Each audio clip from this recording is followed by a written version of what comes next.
Hello, everybody. Hello, Crobat. Hello, people not Crobat. We're back to this. There is no escape. Alright, let's see. So, we are currently complaining about the Pelu Pelu and their wasted potential, and about how they could have been a fun, clever, proactive race, and instead they're so far just a bunch of conniving scumbags who aren't anything like we were promised. Yes, thank you. If you recall, when I was running Shadowbringers, they were announcing hats for Hrothgars.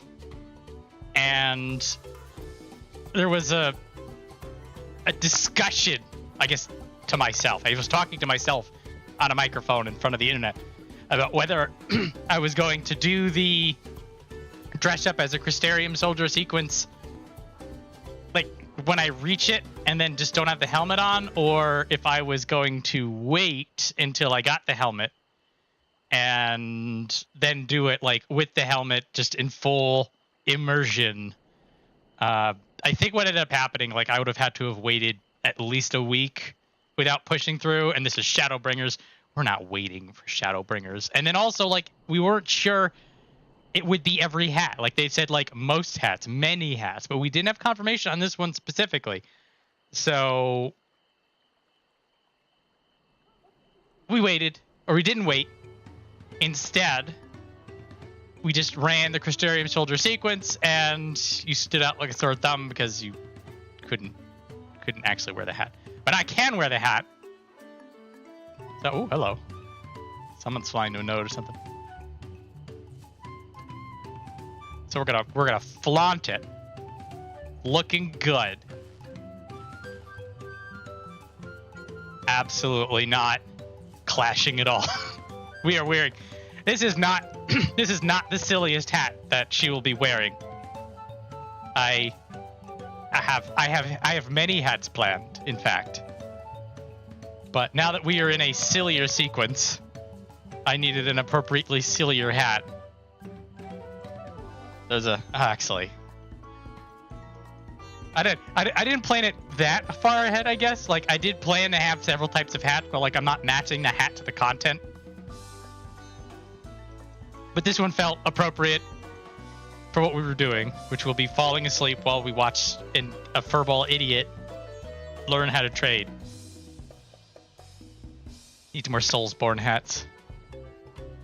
There's some a lot of Soulsborne hats. Now forgetting Bloodborne stuff, we absolutely do. A lot of the Elden Ring, Dark Souls kind of stuff. Like it's like full helms and full armor, so like you can't see the face. And now this is a furry thing. But if I'm playing as a human, I want to cover the face because I don't want to look at that mess. So give me like the coolest full helm that you could put on me. But if I am playing as a furry trash, then I want to see the face.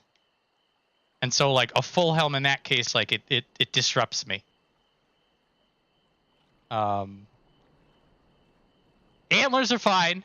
The Bloodborne head cages, those are all valid. Because, again, you can see the face. It's very important. Very important. Also, hello, Vortel. I am late, I'm sorry. Blame the boats. Oh, my God. Could you possibly turn? Goddamn boats. All right, so we have... I don't even know if it's actually in our inventory. It is. We have $100 worth of alpaca wool, and through the crafty trading, we need to work our way up to a $40,000 thing. I'm actually. All right. Do I do the bit? Do I do the bit that I make a rectangle around the 3 million gil I have through this entire sequence? Just because every single time you're talking about money. When else are you going to get this opportunity? I I was, because we were in the thick of it. I really punched myself out last week. I almost felt bad. I'm just like, man, I don't know if it was that, if I was to be that mean and stuff. But anyway, I might as well. Hang on a minute. Let's see. How do we do shape? Shape. We can do shape in GPS. Color? Add a new color.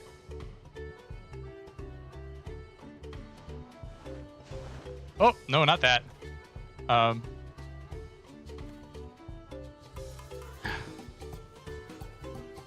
Okay, I don't know how this works.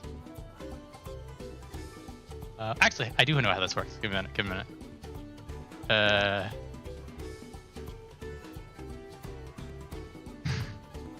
I don't know.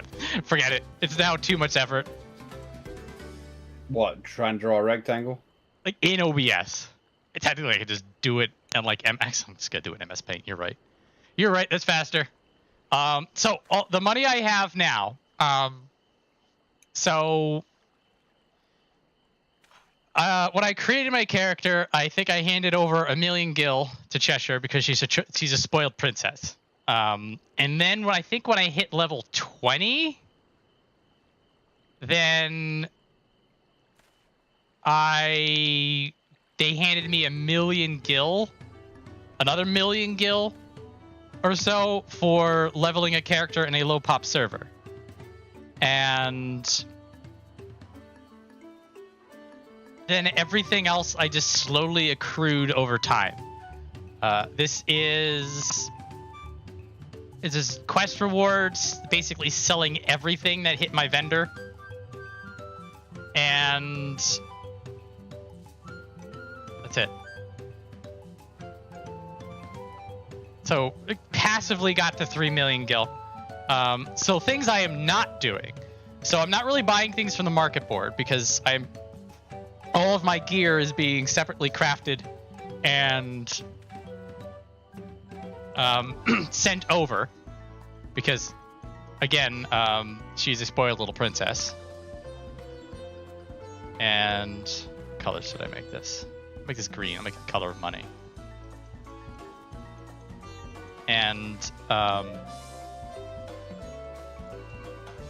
I'm not doing a lot of teleporting.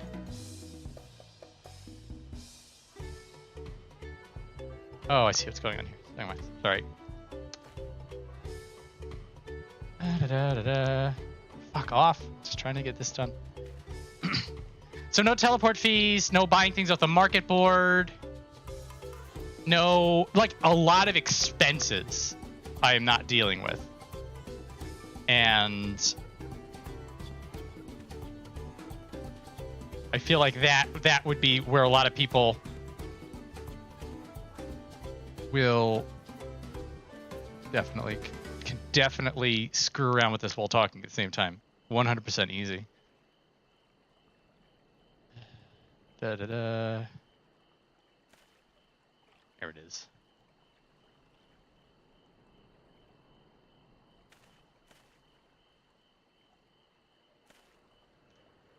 I love this multitask. Like, I think it's so difficult to multitask. Trying to get the bit working is in itself a bit, and it's great. It's just.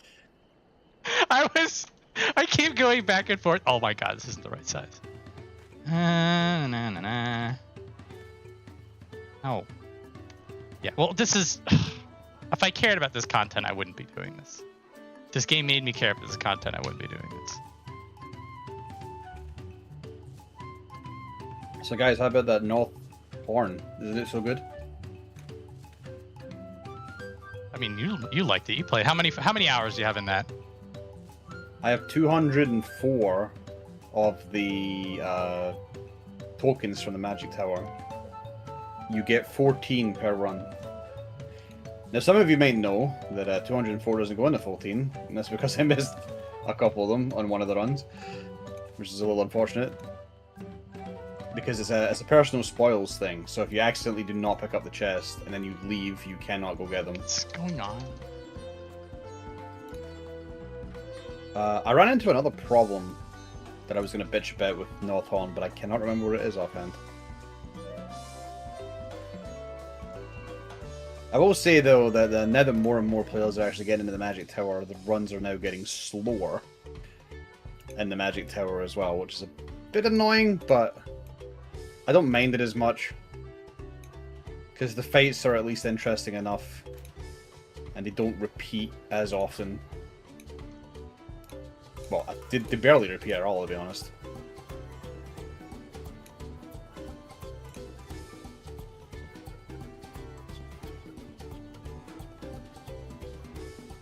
It's not even going to be the right size. Uneven measure. It's so good. We're still talking about the box, right? Yeah. I tried doing it one way. I doubled down on it, and then I gave up, and now I'm doing it another way. Oh, what's this? I don't care. Oh yeah, now I know. The pots. The pot fate. People are like gatekeeping info on the fucking pot fates now because only certain people can get them. Which is really stupid. How did that look? That looks beautiful. Oh my god, look at that. I'll be able to look at it on YouTube soon enough. Oh hey, I see the big green rectangle. Yeah! That was totally worth 5 minutes of everyone's time. Alright. So, that's just... Maybe you should have text above that says "Look, I have money" or something. There, yeah, look Look at the money I have. With the money I have. It's text. Add new text.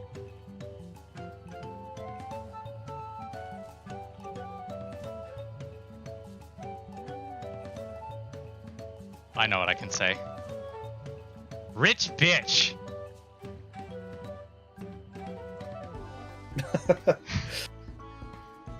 I like somebody calling himself a rich bitch when they have the equivalent of like $20 in their pocket.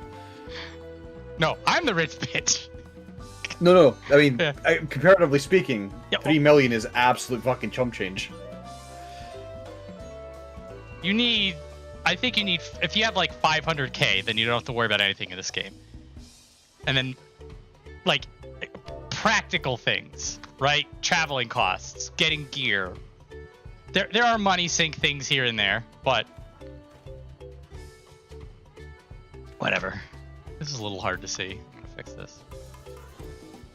We have people with like capped money on every retainer. Of course, yes, there's... And they've bought all the retainers possible. That's like saying that somebody cleared Dancing Mad and so you can't be good at the game. Why are you reaching for the most extreme possible scenario and then comparing it to this? Actually, it may be possible to be Dancing Mad and be terrible at the game. Well, eventually it will be once you start buying clears. They might have had a strat that already exists, to help clear it. Because to be honest, like weirdly enough, the healers are the ones that have the biggest issue in that entire fight. I think. Like, the final phase is the grossest heal check I've seen in this game. Just steel-toed boots right to solar plexus. Like, I thought P10S was really fucked. I Because love of the head bashing part. That was so much damage on Savage. I may want to be, if we ever get to P10, I may want to be a healer for that fight. It's so brutal. I need it. It's like, I remember people were doing day one and they were actually prepped for it, and it did so much damage it still fucking killed everybody despite prep. People were genuinely thinking, do we need to LB3 tank this? Because it doesn't seem possible.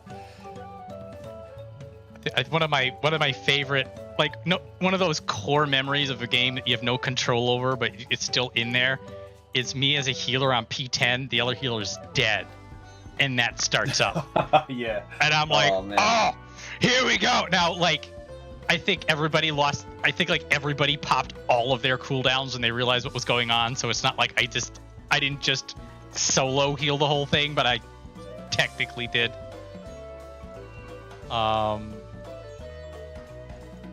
All right, so now that we are 20 minutes into this stream and 15 minutes of pissing about, we're actually going to start the MSQ. Thank you everybody for waiting. and going along with me on this bit I did not actually plan at all. It just happened. Don't worry. A lot of people went along with the bit where I pretended to be really shit on map 7 for 2 hours straight, and then we finally moved on to map 8. So that'll be fine. Fine. All right, here we go. I'm ignoring all comments with the word Chadley in it going forward. Everybody knows my opinions on him.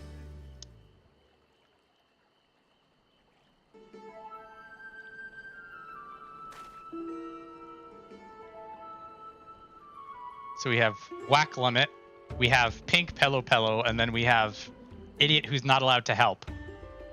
And we need to get a saddle. Special taming saddles to catch a wild alpaca. How will you be paying for it? It's basket of wool. Or a rich bitch just hands you money. What if we do that, Flame? Then Wook won't learn a valuable lesson. This would barely cover the cost of a single strap buckle. Offer me something I actually want. Bitch, what do you want?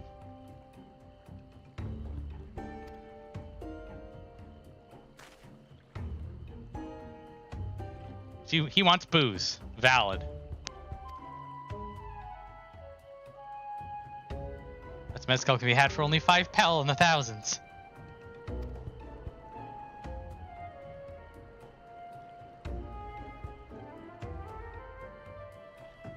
The third promise. My offer has changed. The saddle is going to cost you a jug of premium mezcal.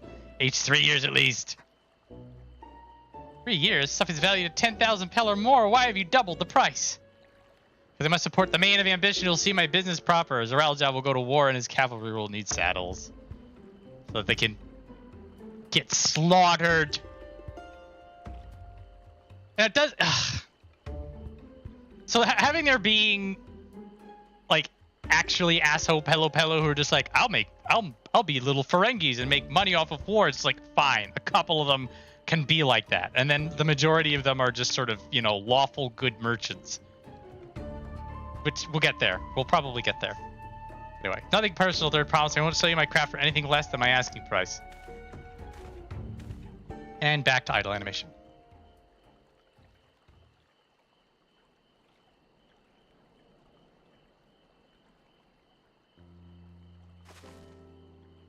They may blame him though for championing peace, and peace is unlikely to bring him more customers. Yeah, if he sucks at his job. Those of our grandparents' generation remember the dark days when the clans were at war. Many of these Pelu pray for your victory. The younger ones, them strife and bloodshed, are as children's stories. They think themselves safe from these horrors and take peace we enjoy for granted. Oh, what a difference 80 years makes. Still others are unsatisfied with this quiet prosperity and crave the future the second promise envisions. It's almost like people have different opinions. Oh my god.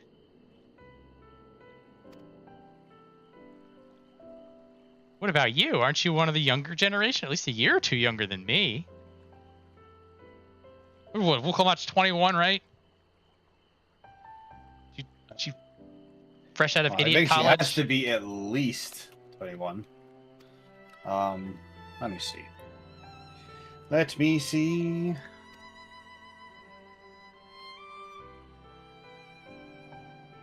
$19. Okay.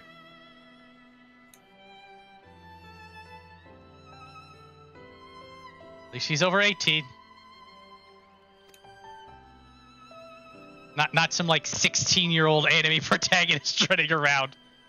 Apparently, there's a quest called A Father's Grief that I think tells you what age she is. Oh, okay. I think. Well, 19 is fine. She's a grown woman. Oh, wait, no, that's not what it is. Oh, okay, so the note here says Wuklimat is said to have been 3 years old when there was an attempt to assassinate her as a child, which happened 16 years prior to the events of Dawntrail. So she's 19 or 20. Something like that, yeah. Okay.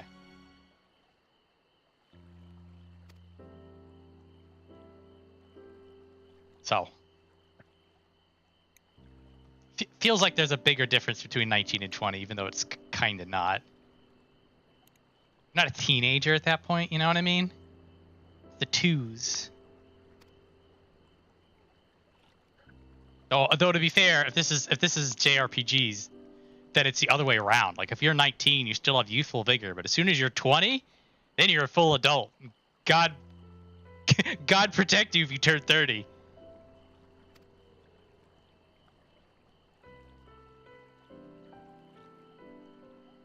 Going on 10,000 jug will only bring us failures, so let's try exchanging the wool for anything even a touch more valuable.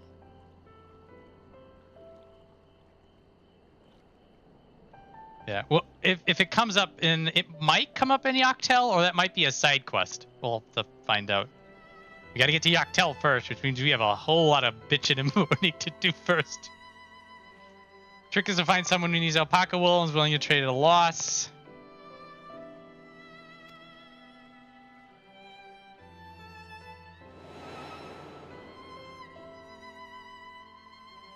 I felt so bad for this guy. I'm like, we're ripping this loser off. And again, rich bitch over here sitting, like, could just make all of these problems go away. Oren's like 35, and he's considered ancient. You don't want to be above 30. I found out Oren's 35. I just figured Andy was here to buy wool. I think I remember the direction he was going. For now, let's head back to that road. I think it really... This was also like sort of like a moment of... a very rare moment of player disconnect. Where the Warrior of Light is like helping this shit along. And I'm just like, well, if you really wanted to help, you just hand them $1 million and be like, let's be done with this. Because it's, again, she still has to go get the... Oh, I just realized Rich Bitch is sort of covering Isarma's face a little bit. There we go. That's no good. That's no good. Okay, better. I mean, because we're just getting her the tools she needs to go out and then get spit on by Alpaca. Like if it was give her 1 million gil and then she auto wins, okay, I can understand that being a little too much, but I don't know. I don't even know why I bothered talking to Mablo. I don't think she says, like, in patch content, he says interesting things. Going Nick Lubu's Vin. Let's go and check.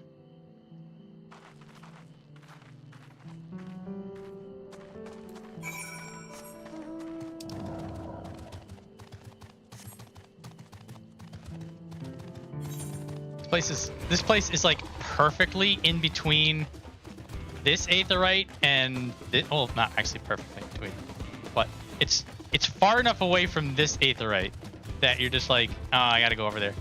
When you do the Yakoe stuff, you keep coming down here to talk to there's an NPC like right here. It's sassy elbows all over the place. I like it. It's Bolnik. Bullnock.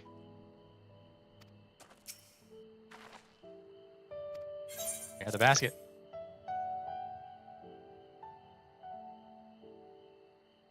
Return a profit. She's making a trade.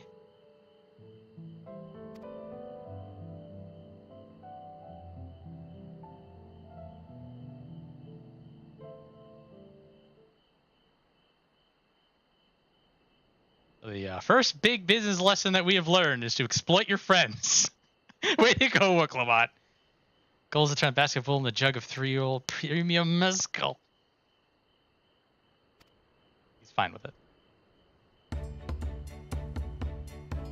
Peace and Charles allows me to cross freely into lands with my suppliers. Naturally, I prefer that one pledged to preserve. Peace, win the throne. Get a wool poncho.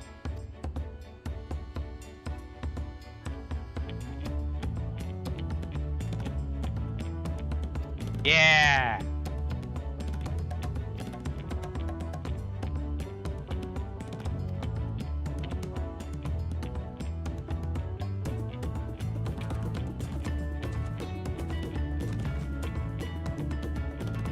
Can't believe you ripped that guy off.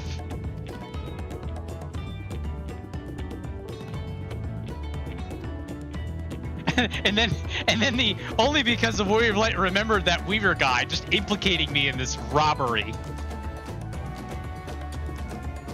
Good connections you build are vital.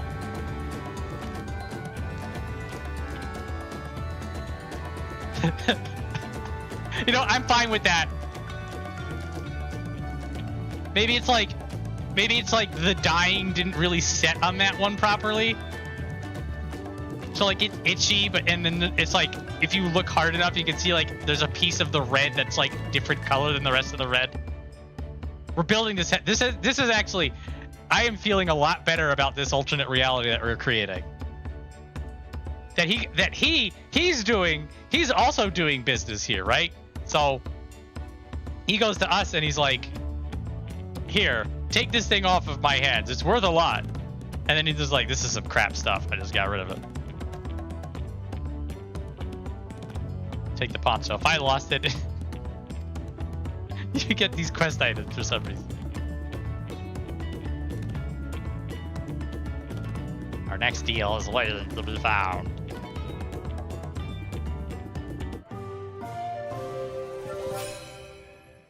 The most necessary graphic. Look, number. It's cute, Flame Dragon. You're meant to get a giggle out of it. Hee hee ha ha. That's a bit that died before it left the house. That its lifeless body was dragged through the street for the rest of the sequence.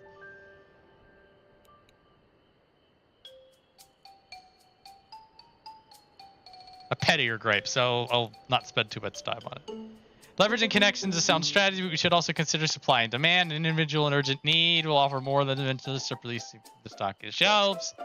How do we know if someone needs a poncho? They're doing the shiver emote. They aren't wearing one. Okay, that's a sleeper.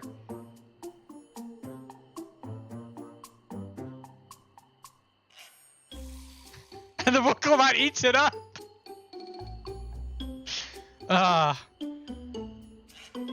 Two idiot cats sharing the same brain cell.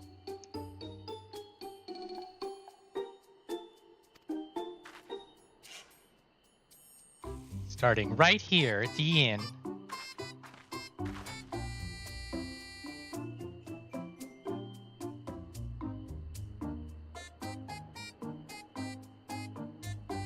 Partly lands guard to sell swords and Zoraal Ja who soldier for a living prefer not to wear much above the waist. It hampers their movements.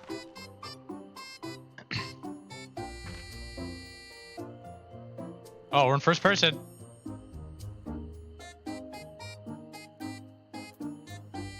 Ooh, it's a sweaty one. This one's disconcerted. Talk to Mablu. Professional fighters like those have little interest, though the same can be said of any Trail. He prioritizes ease of movement in their work.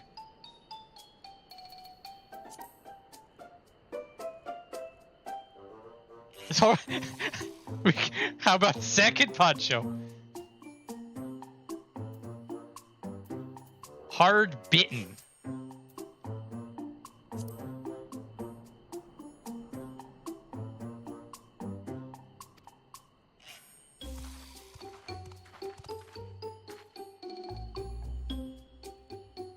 Notice you weren't worried. I feel like all the other characters were like, "Oh, you picked the right guy. Let's just leave this scene now." And they all just got the stage cue. Exit left. Peace of mind. I was attacked by beasts on the way here and barely escaped with my scales intact. My coat was not so lucky. He's a tool maker from Tulikil and was dressed quite smartly. All the better to show the Pelu I'm a man who takes pride in his appearance. Check it out, it's a poncho.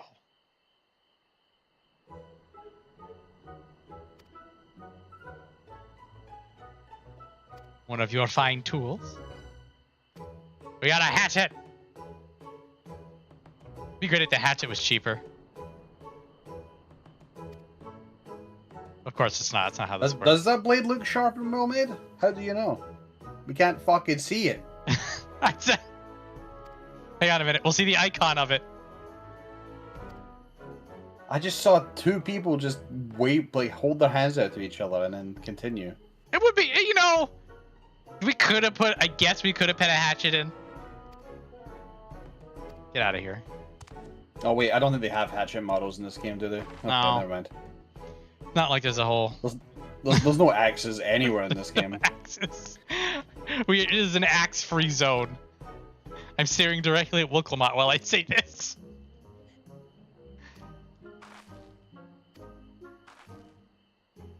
Also, I'm pretty sure the hatchet icon is actually just like the default botanist level 1 hatchet. Find But out. maybe I'll be wrong. Let's see what it Let's is. see. Come on, give me the icon. Maybe it's the one with the like the pattern on it. It's, No, that is it's a That's a low-level low-level hatchet. I think it's not. It may not be the rusty hatchet, but let me see. I think that one doesn't have the richness of color. Um, Here, let me get it up. Oh, I don't have it. What? I'm not carrying the hat. Who has it? Who has it? Oh, what Clement has it? You never have it. What made you think you had it? Have you seen a hatchet? They aren't your key items. They gave me that. They gave me. Oh, hang on. Maybe they haven't given it to me yet. I have to be handed it. Wait for it to be presented to me. I think it's just the bronze hatchet. Yeah.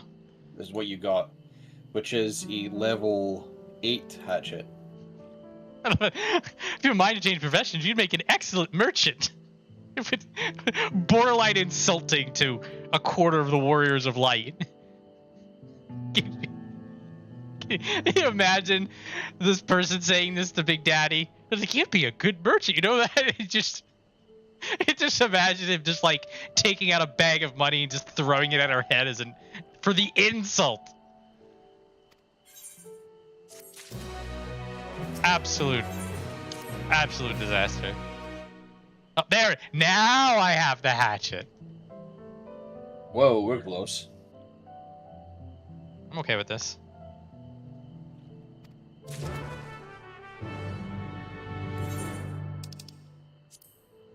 Yeah. Fine hatchet. It has been imagined.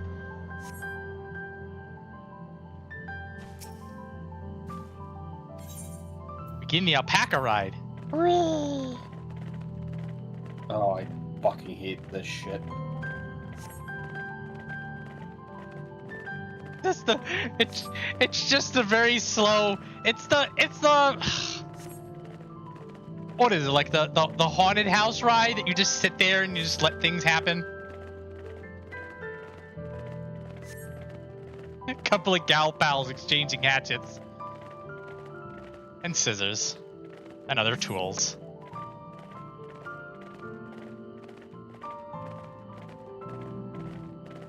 Oh, they took the camera away from me. I can't move it. Gotta look at a mountain. All right, now I'm back.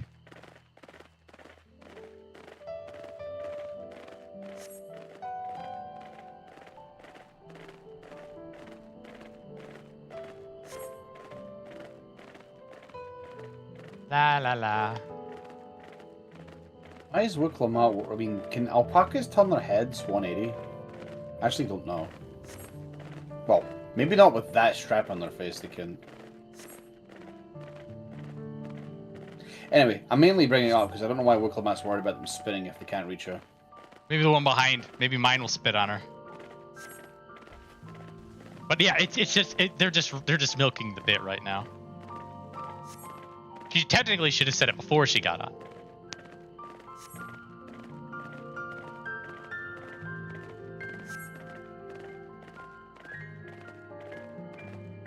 Don't worry, player. Don't explore by yourself and get into the next area. Just let us do it. Let's drag you in. You might get lost.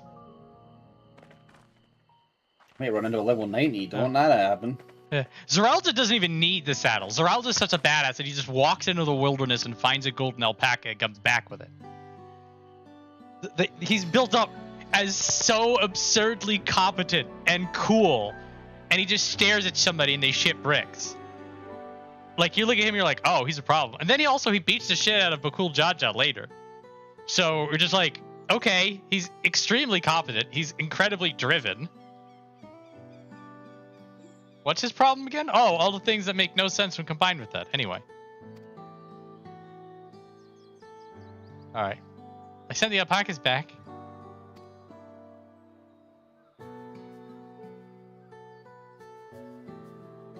Preview the auto pathfinding. Oh, God. That is one of those things that, like, it makes perfect sense from a group of people who don't play the game while they're implementing autopathing. Autopathing is in Honkai Star Rail, so we should put it in this. You made a completely different game? Yeah, let's put it in. Thanks. Anyway.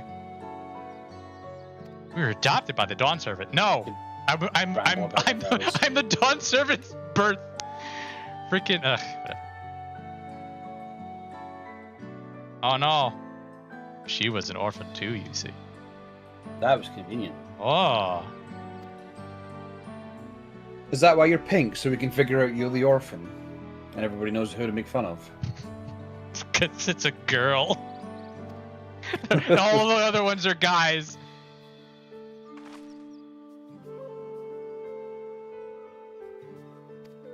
I'm sorry, I don't know why you're telling me this. I agree, we don't know why you're talking. It's harvesting season, they can't have many quality hatchets.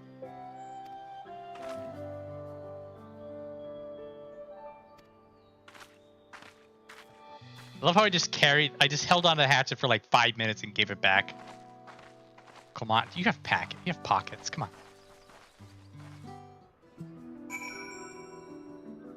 I've always had this weird idea for a challenge in this game. Yes? There has to be something in the game that gives a warning saying that your key items inventory is too full. I wonder if it's possible to fill the entire thing. Because you do get a lot of random key items for a random bunch of quests that they want you to hand shit in with. I wonder if there's enough quests in the game where you can just sit with a bunch of items and not hand them in.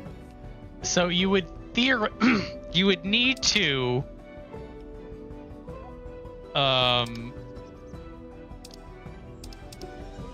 let's see. I do think for it to work, most of the main MSQ would have to be beaten and a bunch of side content would have to be ignored. But it's so 35, 70. You'd need to have 105, technically 106 key items. That is the number that you're looking for, because then it would fill this, and then it would fill this. Yeah. Actually, I wonder if there's any info on how many key items are in FFXIV. Because I'm sure there's a huge list of them somewhere. Yeah, here we go. Oh, there's a lot of them actually. Is there over 105? There are 3,230 in total. Oh, that's a good point. You have 20 quest slots. Oh yeah, you're right. You only get 20 quest slots. That's awkward. Maybe it wouldn't be possible then. I actually forgot about the 20 quest slots. That's a very good point. So there are. Because here's the thing: if there's they usually don't give you any more than 3 in the vast majority of cases, so you would only get 60.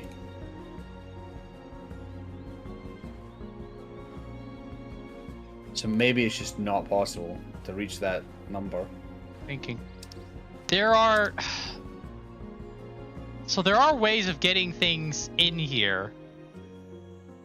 Like if you're doing certain leave quests, I think they hand you things. Or you're doing cosmic exploration, like if you're a fisher, they put bait in here. So it may be a very small number, but there may be ways to get things in this inventory that are not key quests. Also, like stuff like when you're doing the anima weapon quest, like you get like there's the chick books. hands you the books.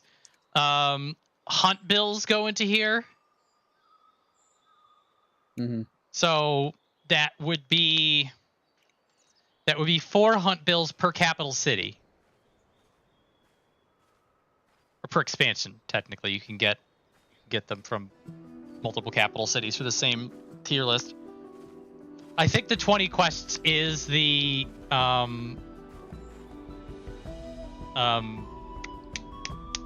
think that's going to be like the biggest hurdle to get over. But if you can find 20 quests that laden you down. Yeah. So it would be possible. It might be possible within 20 quests to get 60 items that way, and then it would be a case of finding the rest of them. There's a lot to fill though. Yeah. But it might be possible to fill the rest of it. It would It's be a big might.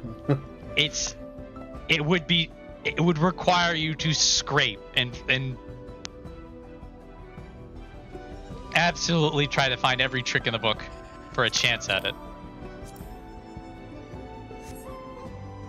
There's just always something that crossed my mind, because I know they have to have the warning in the game somewhere, so just being the first guy to have seen the warning would be interesting to get. Yeah. Also, thank you, Big Daddy, for being a rich bitch. It would actually be really funny if they didn't have a warning in place, and I found a way to get it, and then the entire server crashes somehow. Oh my goodness. The best. We've had dumber server crashes, you never know. Fine, hatchet.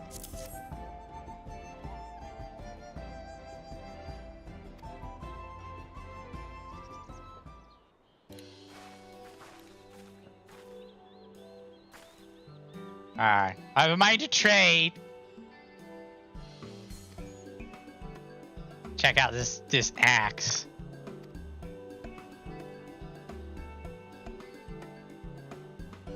Quality is acceptable. I can offer you a large sack of mate leaves in exchange.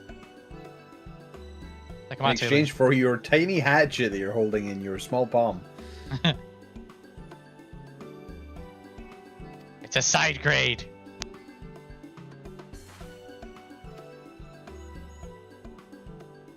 Wait, you're a woman? You're not wearing pink? Oh my goodness. So it must be orphans then. Orphans wear pink. Girl orphans. Girl orphans. Or just regular orphans.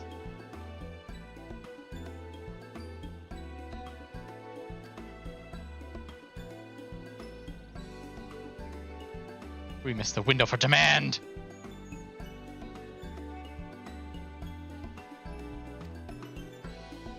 No, just give offense, but I tell you that I stand with the second promise. This innovation should improve every aspect of our lives. Show you that I have nothing but respect for Wicklow. That's why I'm prepared to purchase a spare hatchet at a fair price.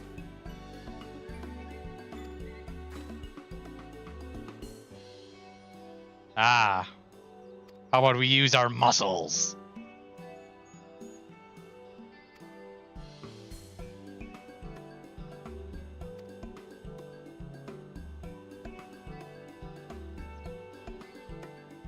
Value tip the scales. Let's go click some bushes.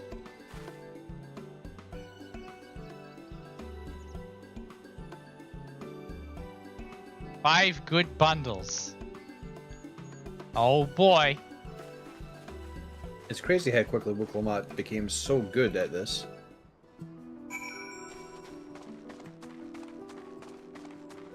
I'm thinking about this. Even though personally I feel like a lot of this is just like pretty simple common sense trading, but what do I know? It's just they really try to sell it with the pink one being like, oh my god, I forgot the basics. How could I forget? I feel like a lot of this is like beginner's luck.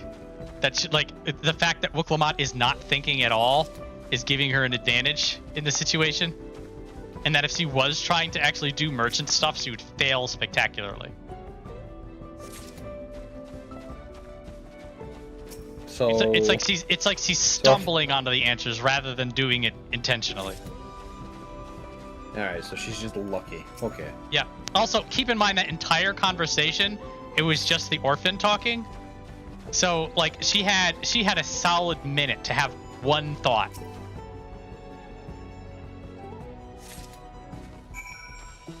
The first good time for selling anything is the first 10 hours after a patch. Economy in this game is a mess. What are we looking at? Nothing That's funny. I don't want them to do runes. I don't want them to do RuneScape's style of selling shit. This where auction, you don't get to see.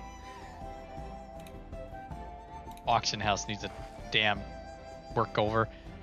WoW, like had like sort of like an averaging of the prices, so the whole one gil undercut thing like didn't exist. It was just like, oh, there's a lot of people at 5,000, there's a lot of people at 4,999, and you just sold it for 5,000.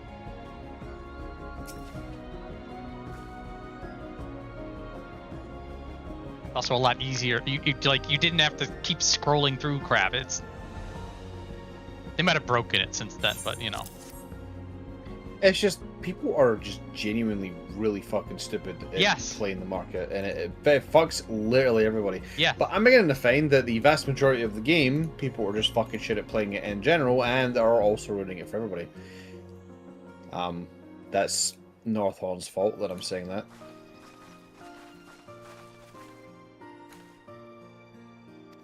They have leads.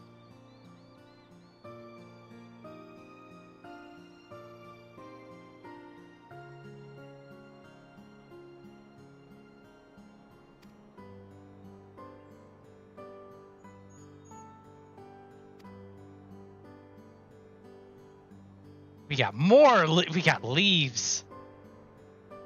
You're better leaves.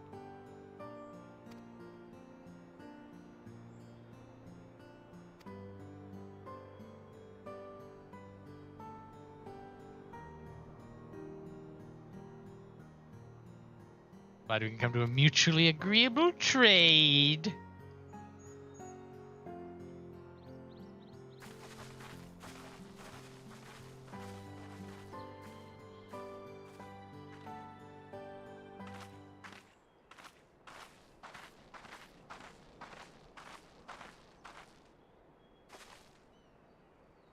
Oh no, I'm gonna be sad because I didn't merchant. Oh no.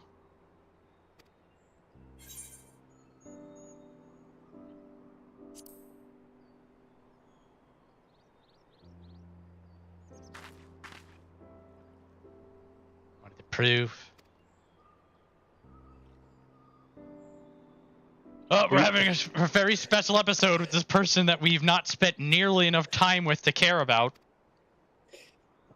I like that we're not even putting the energy into saying the lines out loud. We have just given up. It's like, you can see the text. You want to read it, just read it. But like, I barely could bring myself together when Rin was doing this, and Rin was like a pretty core character in Shadowbringers. When she went through this crap, I'm just like, no. But here's orphan chick who, right? Her special ability so far is that she can appraise things, and she doesn't do anything.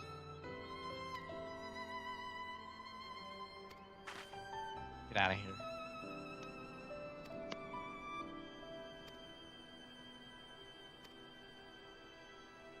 Oh no, now she's not confident now. No one's confident. We've got to do it. We've got to embrace the inner shonen protagonist. Yeah, look at that. That face right there. Hang on. This is how I'm feeling right now. Thank you very much. You know, I was hoping the second time going through this, it would have been easier. And it might be more interesting as we were going through. Maybe we would notice something. But fuck me, this is just absolute garbage. I'm actually really unhappy about this. Because like I'm reading the text and I'm just like I'm kind of just half skimming through the text and reading the text and I'm just sort of thinking, this is what I did last time. This is exactly what I did last time. And I was interested then as I am now. Like, again, this is not much civil discussion. I'm gonna be honest because I'm just gonna say it's absolute garbage. But it's just hard because it's such a non-interesting segment. It's so predictable where it's going, with the way these characters are interacting, the way that I fucking just cannot be off. It's a combination of, first off, we go in and the Pelu Pelu are done dirty with like possibly the worst first impression you can give, and now we're dragged on this weird, extremely slow-paced traipsing about. Oh, go over here. Oh, we're going on alpaca. Oh, we're gonna go over here. Oh, let's pick some leaves as a day labor. You're like, okay. Like at this point, like, this is where you leave, and they do it in the background. Like you understand what's going on. This is the larger hang on. This is the larger problem with this scene right now, is that you understand what's happening and where this is going. And just the structure of the story is she's going to bargain her way up. So when you go from the wool to the hatchet and then you're like, "Oh, then we're going to bring this hatchet over here and then we're going to get more." And then you're sort of just like, "Okay, this is how this is going to go. Tag me in when you've got the saddle. I believe in you." And you don't need to go every step of the way. Like you don't need to give the poncho, like you don't need to go. You don't need any of this. So now we are just waiting. Yeah, Alfino would love this. Just take Alice, right? And the two of us just go and fight somewhere, and then just come get us in a couple of hours, and then also furthermore, then we get the saddle, and then we get to wait again for her to go get the damn alpaca, and then we're finally done.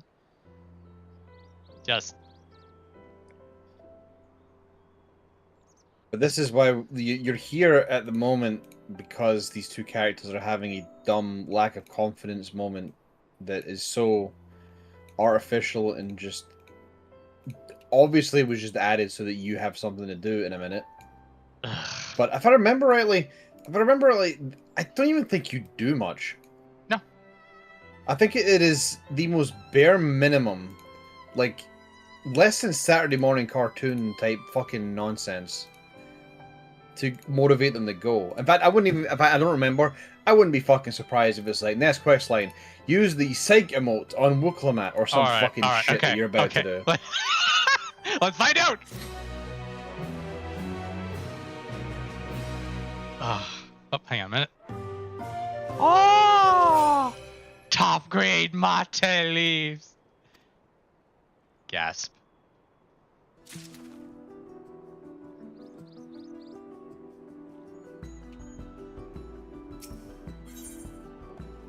Premium deal. Alright, now we get the mate leaves.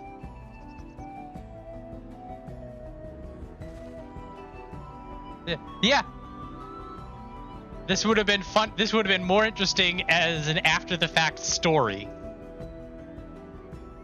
Or like you start hearing about, oh, she was up to antics, things went wrong. It was stupid and kooky and crazy. And she got spit on by an alpaca. Hilarious. Like, send us away. Why are we here? Like, it'd be great. We'd be like, we were gonna do. I'm gonna go deal with this hatchet. Be back in a bit. You go fight. It's like, oh, there's some fucking alpacas causing ruckus. Go fight them. Yeah. You do it. You come back and, like, I don't know, Wooklamat's got the axe in her forehead or something. Something else. Something going on as you come back in, just to continue. But we've got this. We know how this is going to get resolved. This has been. We've seen this story a trillion fucking times. We know where this is going.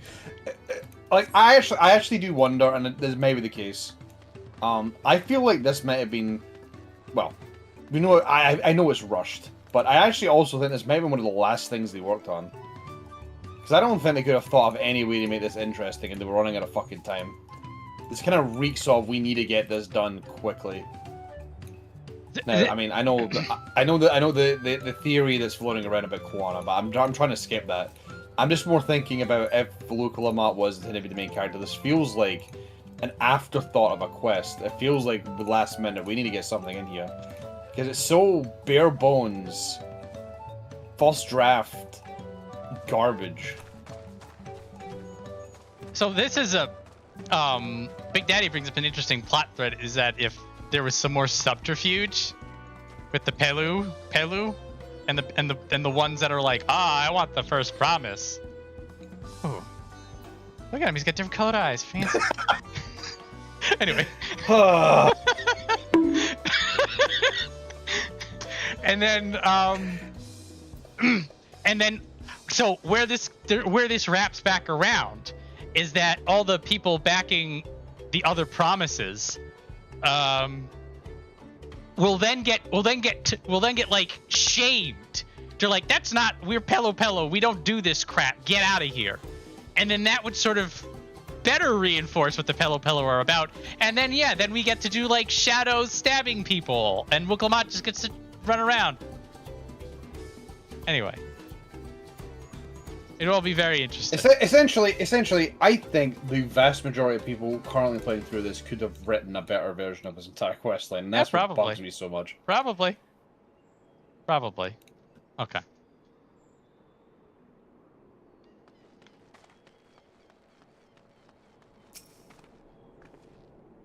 All right, we gotta go talk to Gobbly.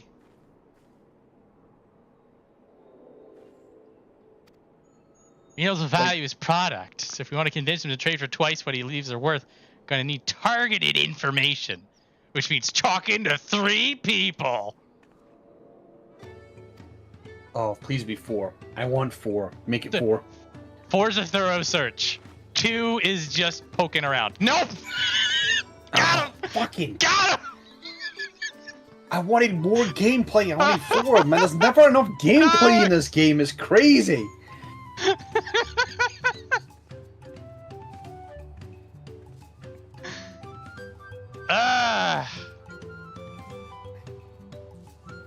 No candidate when it comes to appearances. Invited to the palace for business negotiation, presents himself to the court wearing his usual rumpled attire, but he laughed out. Oh. I want to go in the building. A wall. There's not enough time to let you go in the building. Ah, I'm writing the story for this section.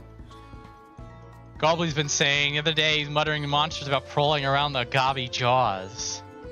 Presence has made it hard to procure ingredients and driven up the price of his product. Hard to celebrate when effects work as it does. Can't rightly bring joy to people if you can't keep making the thing they love. It's Zoraal Ja.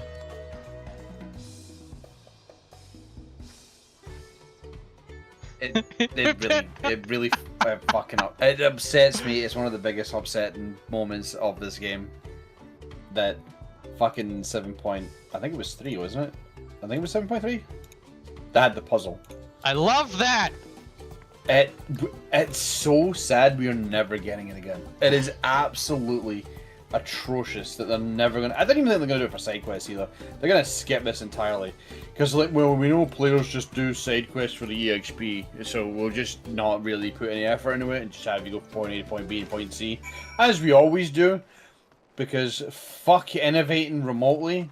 As soon as you do a little bit of innovation, there's a bit of pushback, and as soon as there's a bit of pushback, it's like, oh fuck, well I guess we won't do that again.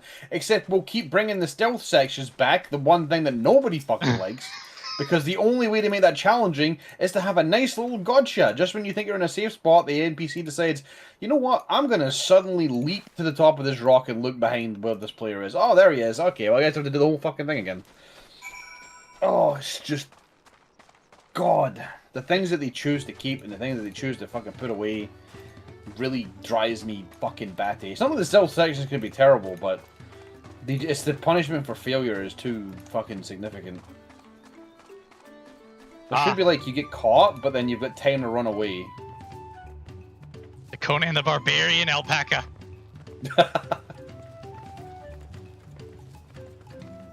For 10 years, he walked the circle. Hi, Gobley. What is best in life, Alpaca? Crush your enemies! See them driven before you! And hear the lamentations of the women! That is good.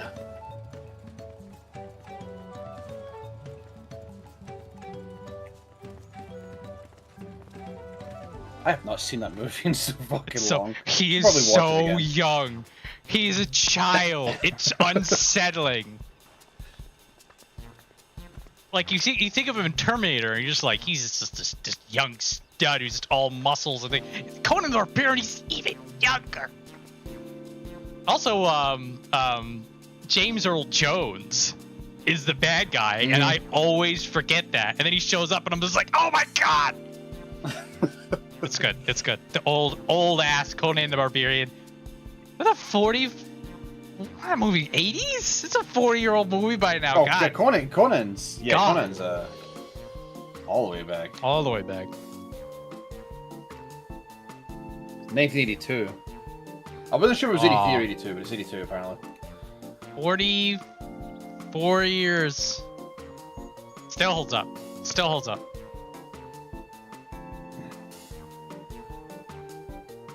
Alright, we're 3-year-old premium mezcal. Doesn't come cheap. Sack of mate leaves. It doesn't have any use for mate leaves. Donna! Ukulma phones the audience immediately.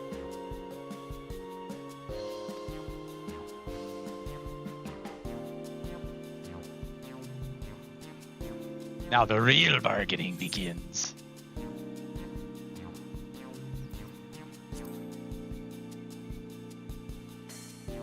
I can kill things. I can kill things.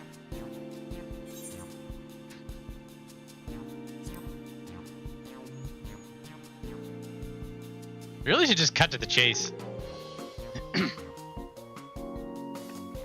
Yes, Warrior Light, you did it. You picked I the know, I right picked- one. You not stupid person. Well done. Just get the fuck on with it. Why asking me? You already fucking know, you fucking pain in my ass.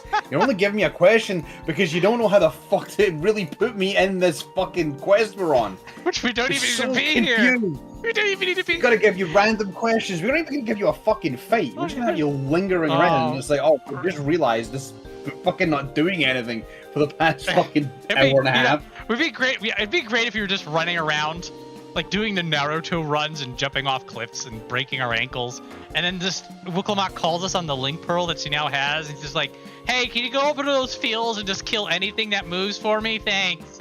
And then we go and do that because obviously we're the Warrior of Light. Let's just go do that. And then this guy shows up. He's just like, "All of my problems are solved. Here, have big booze." And we're just like, "Oh, I guess we helped." It's more interesting than this. You know what this needs? This needs Subway Surfers in the top left, Family Guy funny moments on the top right, in order to keep us Oh God. focused on hang on. this fucking thing. Hang on. Oh, I'm not gonna. Here's the- okay, so to the oddball that may exist that actually loves this moment, and they're very pissed that we're currently ratting the fuck on this, especially for the amount of time we have ratted on it. I would like you to explain what it is you really like about it, because I am actually a little curious. But I don't think this section has that many defenders. Even Wooklamat fans aren't keen on this part.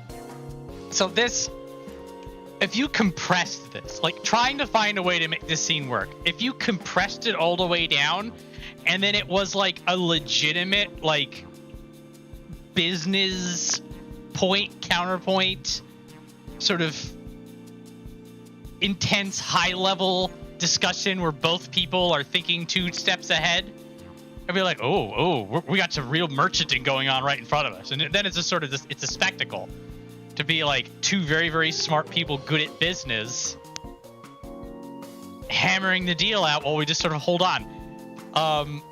When we are doing the What quest line is this? Emiliance and Moena get together, and they have a conversation. That is exactly what this conversation could be if you wanted it to be interesting. And that you have two of the most powerful women like on the planet, exchanging verbal parries and barbs, and you, the poor warrior of light, the sap, are stuck at this table and then find yourself in a huge hole that they both threw you in together. That's this scene. That's how you do this scene well. It can be done. You know what else we might need? Let's go back to the boat. I think we left the box or Manderville sound effects on the fucking boat. Yeah, Let's go bring it back. We brought some Manderville sound. do silly shit here. This really could do with more silliness. Oh, but then you won't take the characters seriously when we need to take them seriously when they feel down. Remember, she's an orphan.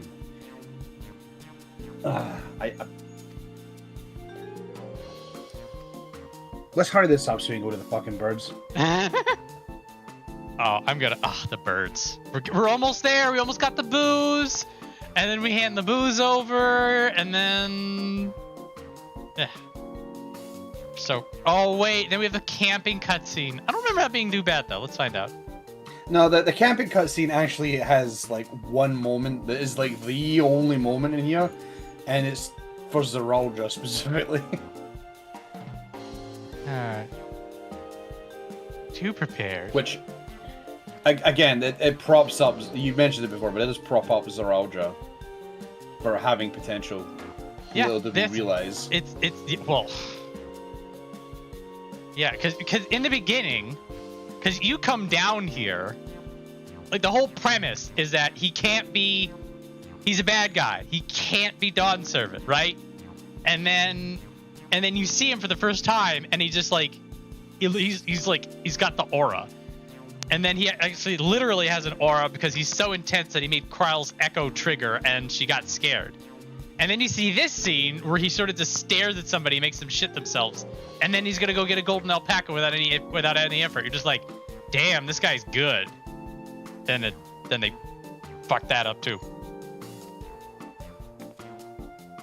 Yeah, it kind of doesn't actually go anywhere. Like, we don't get another moment that's really that epic. Although, yeah, I think he does actually kick the shit out of the cool Jaja once. Does. And then there's a whole taco situation, and I think that's pretty much it. Honestly. Oh, he does actually cause the player to go down for the count status effect one time.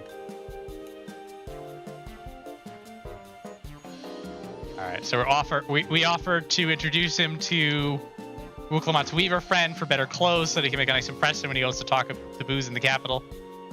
And now we're gonna go fight things.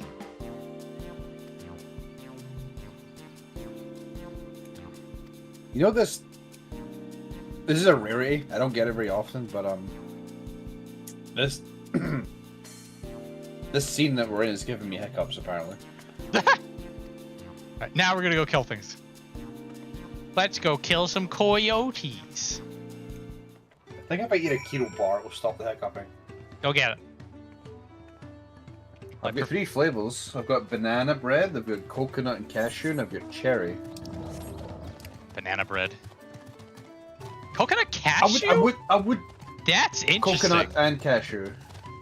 It's not, pretty good. I actually think, I've not heard coconut of and cashew that. is my favorite. That's taking two polarizing things and putting them together. Like that's kind of what almond joy is, though, right? Except with almonds and not cashews. I would assume so. We don't have almond joy. That's the one with almonds and the coconut and the chocolate, right? I would have to assume so. People who know more we about have bounties. People who know about candy bars. Let me look at an almond joy. Yeah. Cashews are expensive over here, though. But yeah, cashew coconut. That's. Oh, that kind of looks like a bounty, but they put a nut in it. Probably. I'd eat that. I'd say I'd eat it. If it's American chocolate, I wouldn't eat it, but I would eat it. I'm a very big coconut guy. I really like coconut. Some people say like bounty is like the worst chocolate thing. Coconut is so polarizing. It really is. It's actually more than I thought it was. Like, I thought it was just like, oh, it's just, you know, it's like on par with pineapple on pizza. It's actually kind of fucking crazy just how divisive coconut is.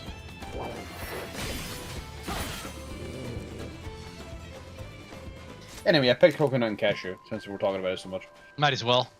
Banana bread, those. Oh. Banana bread is actually pretty good as well, but the issue is that like it's quite late, and banana bread one has a habit of giving me heartburn for some reason. That's not good.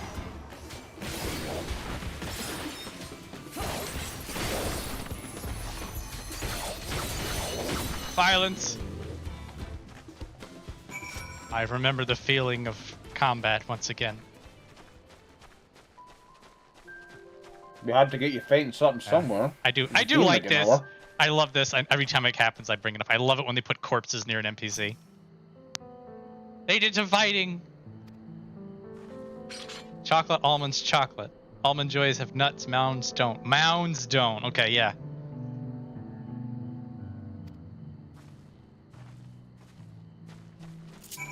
So wait, hold on. It's a mound. Hold on. There's a mounds bar as well. Okay, I heard about mounds bar because of a fucking dumb Family Guy skit. That's the only way I heard of them.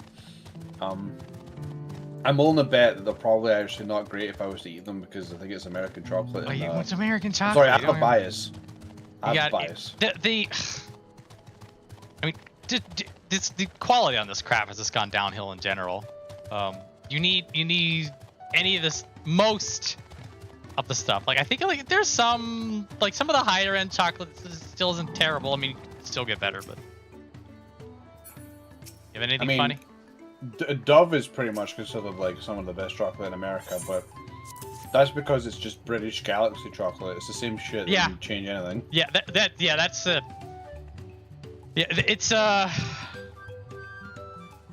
it's a few bucks more than the Hershey bar sitting next to it, but then you're not eating a Hershey bar, you're eating something that's real, so you know.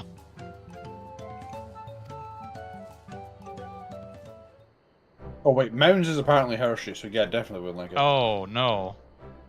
The thing is with I know it's actually been like something that people have studied, that apparently if you've grown up with Hershey, you're fine with it, but if you've not, and you have a Hershey, it tastes like vomit. It's sort of like there's some.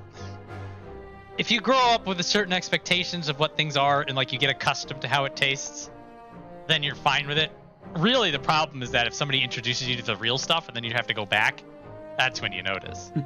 So like, there's just a lot of people who are just like, well, there's a Hershey bar. It's cheap and it tastes good. I'm just like, okay. In the same way I will say though that sorry, I'll let you go. No, it's the same way like, you know, some people are just like, I like fast food. It's cheap and it tastes good. You're just like, okay.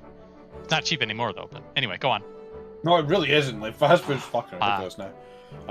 There's like a few takeaway places here that are like below the bar, like they didn't get the memo, and I'm glad because they actually do good food as well.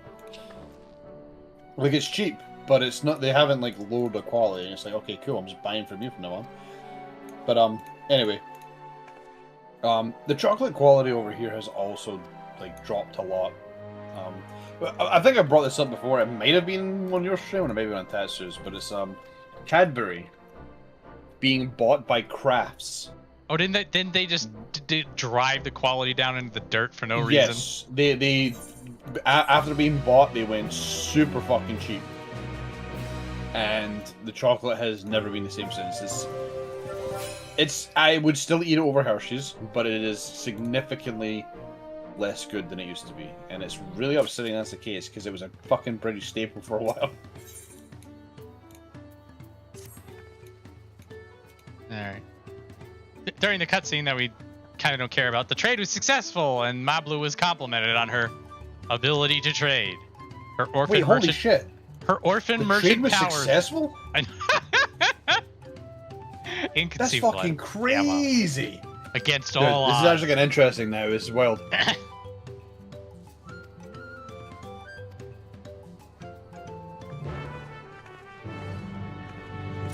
So hey, speaking of games that are more interesting, MapleStory Classic's doing another beta. They pulled the trigger on it? It's not out yet. It's another beta.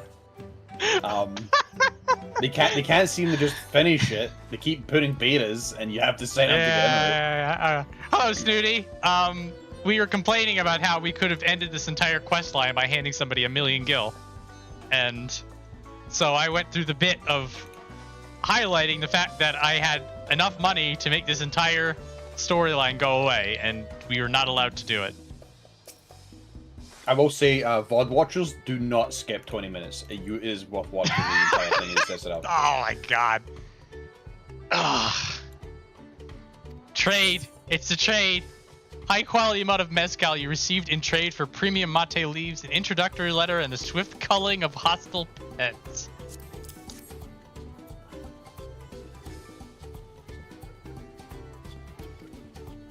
I've also been informed that 3 million is not in fact a rich bitch, but it's rich enough to get out of this damn story.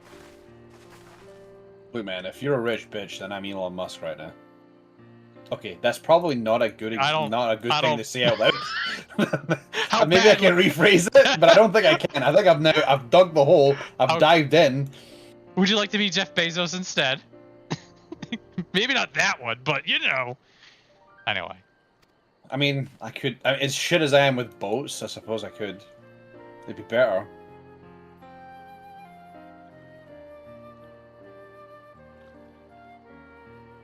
Oh, apparently I'm three snooties. There was a discussion about how many snooties I was. I am 3 snooties. I've been declared rich. Thank you. Thank you. I'm 105 snooties. Oh. Dude, okay. As much as I know people hate North Horn, you can actually make a fuckload of money out of North Horn if you get lucky enough. Thanks to this orphan, we now have... Oh, they're blushing underneath the hat. Oh. I'm gonna vomit. Oh.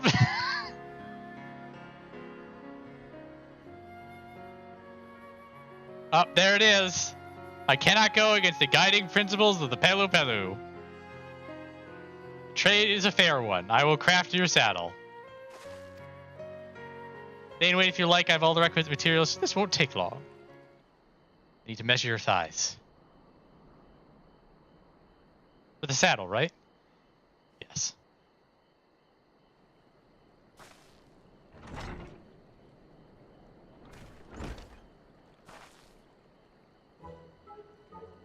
Here we go. We got a saddle. Other work needs finishing. Get out of here, kid.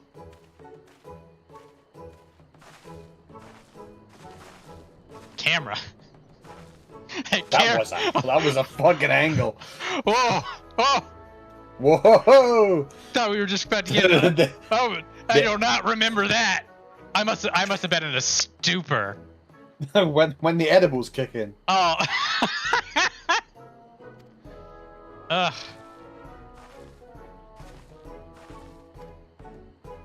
We've done it. Yeah, we're all friends. Man, I was on the edge of my seat for a while. I wasn't sure if she was gonna fucking do it, but she did it. We have the saddle.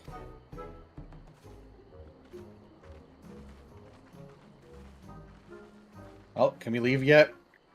Alright. Now we've reached the point that we would have been at if we were a rich bitch, so don't need to point it out anymore. So it's been what, nearly like 2 hours? Get that catnip away from her. Faffing her out.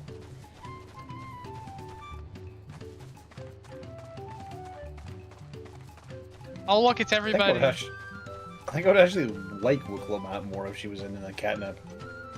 Just being chill all the time. How do you get more money in Northhorn? Oh, there's a few drops. Right now there are jewelry pieces. You kind of want to get the blood variety, the necklace of blood and the ring of blood and whatnot. The necklace of blood was selling for like 35 million. They're pretty uncommon, I will say. But if you're on top of like doing all your chest farms, there's maps that exist that give, like, I think on day 1, like hour 1, there were maps up for the bronze and silver locations. So as long as you're on those, opening the boxes, you'll get drops. So it is luck related, But I do feel, with the way undercutting is in this fucking video game, you're probably going to get 35 mil faster by doing North Horn than by sitting in... I mean, you could actually. It depends on the gear. Again, if you get in within, like, the first 10 hours of a fucking patch drop, you will make 35 mil quite comfortably. But players are also stupid, and there's been a couple of the rare items that have been getting undercutted into oblivion, as per fucking usual. It's like people don't like money for some reason. This is why I think that you shouldn't get to see what people are putting fucking prices in it.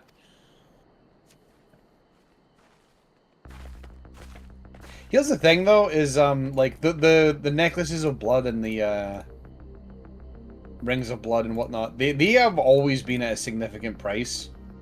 It will probably like right now the amulet of blood is sorry, the necklace of blood that I'm trying to sell right now is it's gone down to 28 mil, but there's not very many on the market. If you just play the waiting game, people will eventually buy, because it does actually give a significant boost in Occult Crescent, and people like getting those significant boosts. People really wanted like the belt, the speed belt for Eureka back in the day.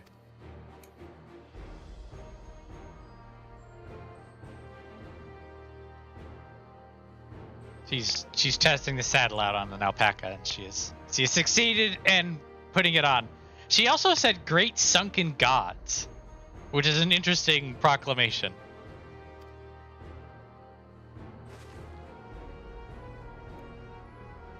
It's the most interesting thing we've heard in this entire thing. Oh no, alpacas may be cute when they're not spitting on you. Oh! Gasp! Oh my god, look at Yes. this character development. Oh, it's so cute. Meanwhile,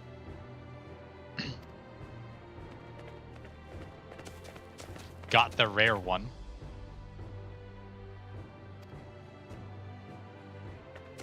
Mirrors are glowing.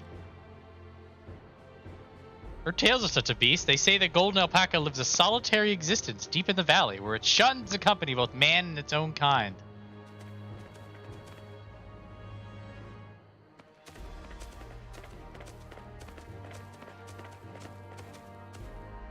How do you manage to snare a prize like that?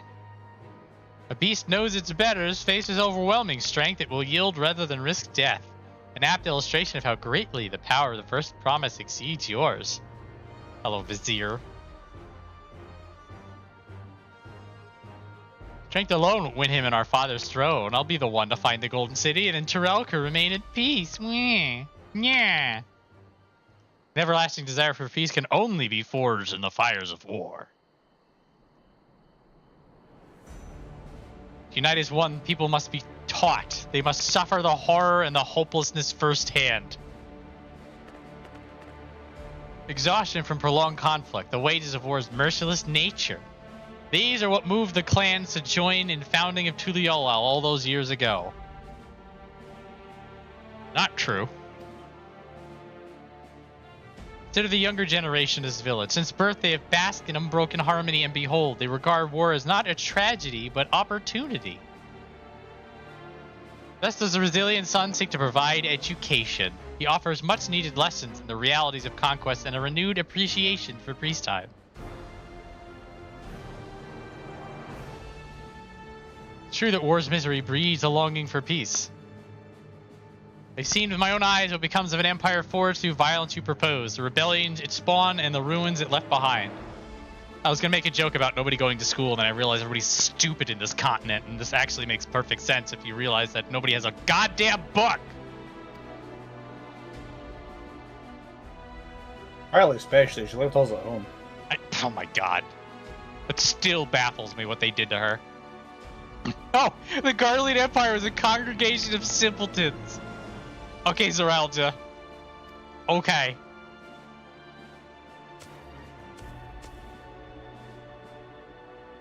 The oppressed fought back against their oppressors, as well they should.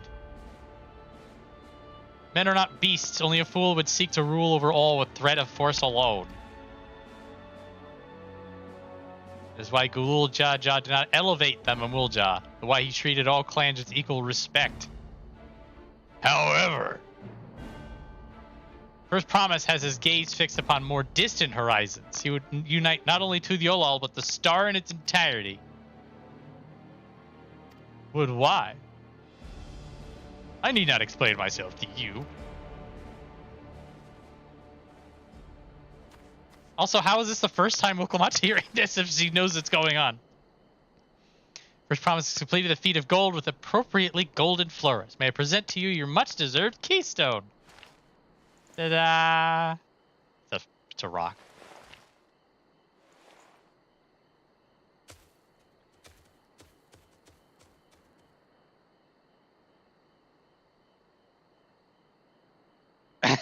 These Carlies didn't try to launch a sea force from a city built on a reef. God.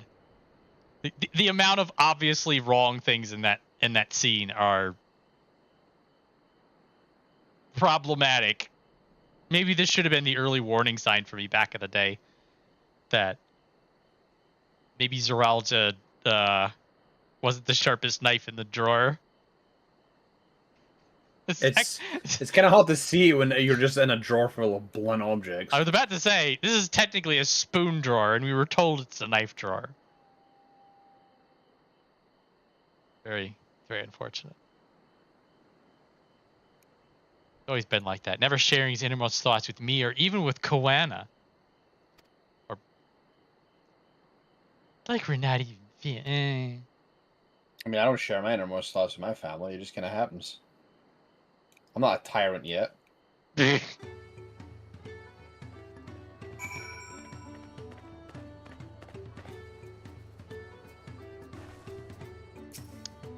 do you got? So much of our stars begin to embrace reconciliation and rebuild, and this would-be warlord would thrust us all back into turmoil for 5 minutes, and then you absolutely bury him under the sheer weight of the entire armed forces of the entire world, and then you go back to being in the world. Alpha note, it's gonna be 5 minutes. Just let the boulder roll down the hill. It will crush him.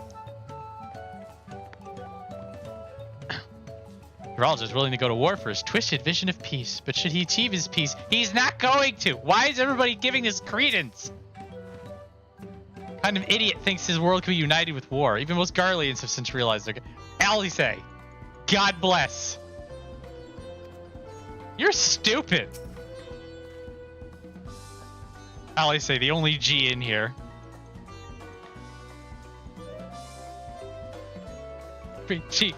To be fair, she did tell Xenos to his face that he's a bitch, and burned him so hard he was thinking about it for like weeks later.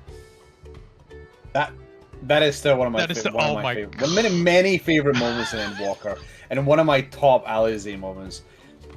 It was the biggest blow he's had throughout the entire fucking game. It was so good. Oh, it was the scene when he goes to the royal palace like hours later, and he brings up the line, and you're just because like he sort of just like at least he like kicks his ass with it, and then he just like walks away, and so it's just like, well, you know she won, but you don't know if he learned the lesson. And then you realize he's been stewing in this the whole time. You're just like, Alice, got him! Absolute wreck. No, Unreal's just nothing. You're not going to say anything interesting ever, are you? Yeah, thanks. Wild-eyed alpaca! It is wistful for the soothing scent of the taming saddle.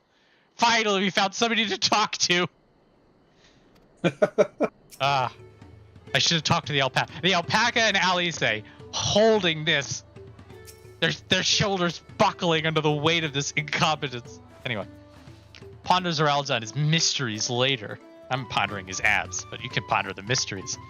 Right now, I need to think about finishing this feat of gold. I have my saddle. I've practiced how to use it, so lead on to where the wild alpacas roam.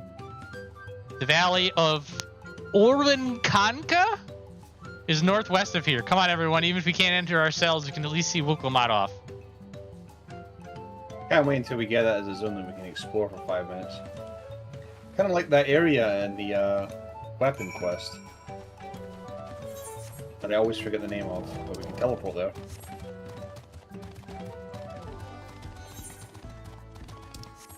which weapon quest? Yes, there's a town you can go. I cannot remember the name of it. Which weapon? Whirlit, where Gaius is. Yeah.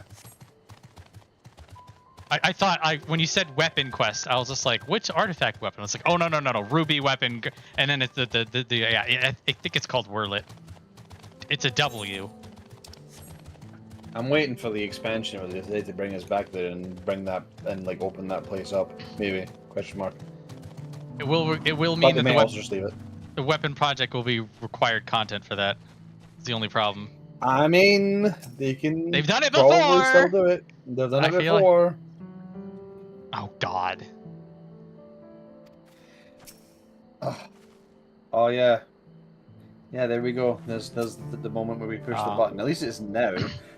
Like they kind of got over their depression arc real fucking quick. It's like it wasn't even important remotely. So we could have just done without it. Go get him, Carol.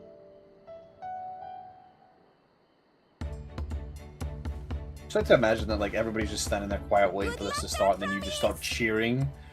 Everybody's just like, "What the fuck is she doing right now?" Truth be told, still not sure about alpacas. I'd rather not go near one if I can help it. But if I'm to rule this nation, then I'll need to learn how to live with them. Tural is their home too. She gets alpacas, and her brother gets Ronix. Right. I'm off. I can't wait for 7.1. I don't. I still go back and forth. So How far I'm gonna go with this, but I'm staying here. Yeah, why bother That's just what going back and doing something else? We haven't done it so far. I may as well just fucking sit in our fat ass. And await her return. can't we just go to the inn? Turn the camera around, would you? There. Oh no, that's the mate field. Fine. Like, if we were like 20 feet away from the inn, and we're like, oh, we'll wait outside. I'm just like, do you want to wait by a bed? No, we're gonna.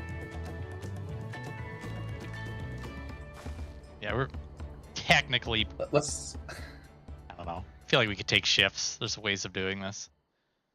set up the camp here and hope that fate doesn't appear.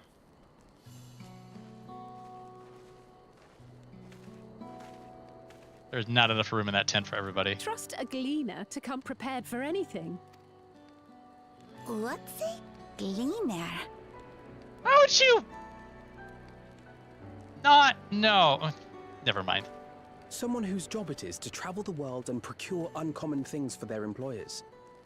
Erenville specializes in finding animals, I believe.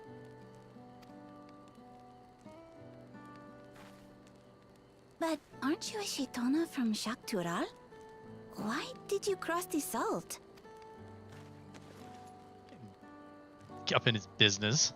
When I was much younger, the thought of leaving Tural never even occurred to me. But then, some years ago, my mentor tasked me with a difficult hunt. Something I could never find, she said, so long as I clung to the familiar. She suggested that I leave home, leave Tural, and join the Gleaners of Charlian. As one of their number, I could experience the world, immerse myself in myriad cultures and customs, see the many faces of nature. And once I had learned what is truly important, I would find that which I seek. I do enjoy the Erenville being like the animal whisperer. I think that's a pretty cool thing. My younger self took those words to heart. And off I went to become a gleaner. Her words alone moved you to leave behind everything you'd ever known? You must have great respect for your mentor. As it happens, gleaner work was much to my liking. And I all but forgot why I had pursued it in the first place. Yet, events conspired to put me back on the trail I'd abandoned.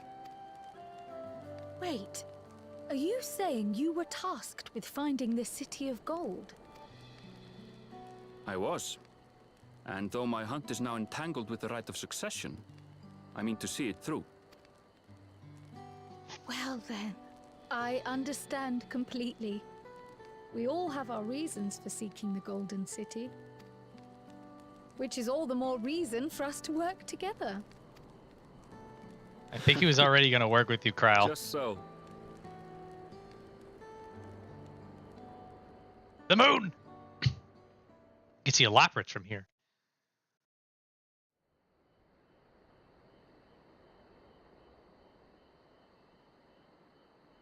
And no one went in the tent. She should have been back by now. What if something's happened to her? We need to tell Tobli and arrange a search party. Imagine she got punked by alpacas. Shameful. You can't be Dawn Servant. Wait. Do you hear that? The sound of the plot progressing.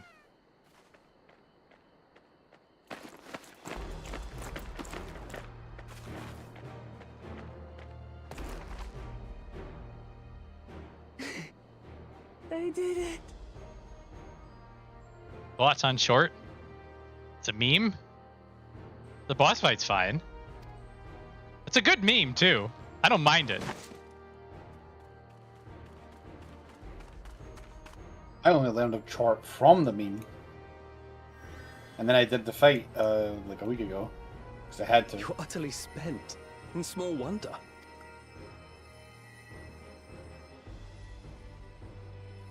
Well done, Third Promise.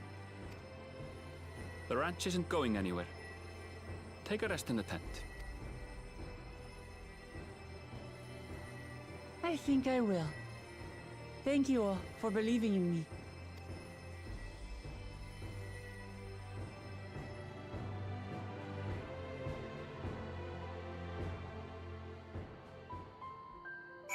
We've done it.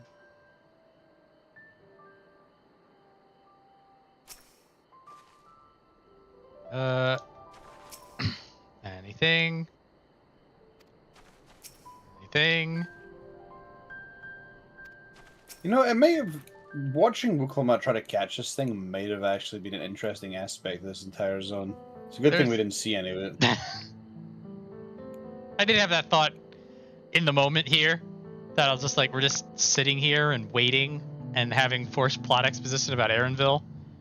When we like, if we had this whole conversation and then like Wuklamar was down there, like falling on her face for several hours, I feel like that would have been fine.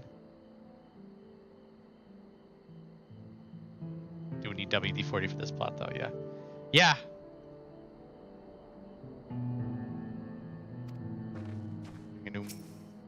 Firewood meme. Alright, whatever. Nobody's saying anything. Came back to us safely, and the alpaca is tamed as a healthy looking beast. Surely this will be enough to satisfy the feet of gold. Night World silver piece. She's a bit unsteady in her feet, hardly surprising. You know what will melt away the fatigue? A mate tea. Oh, we're gonna get a pot brewing. Spin. Spin. Is it a cutscene? Nope. Setting a slow pace. He said, getting on his mount.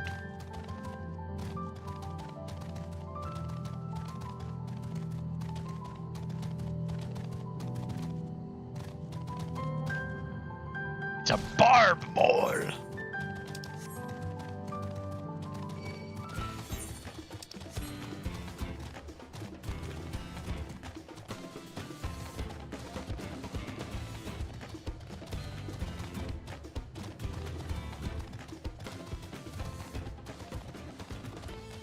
This dude has been in this cutscene for some time now.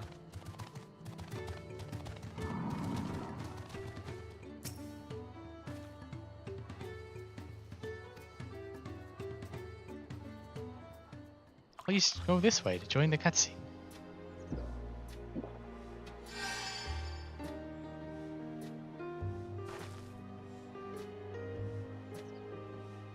We had tea.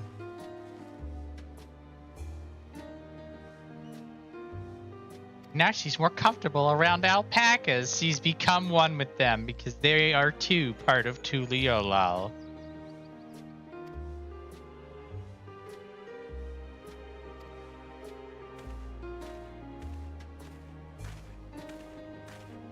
Accomplish a feat of gold.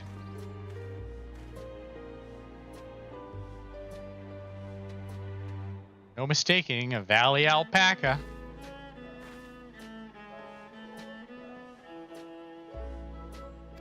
We did it.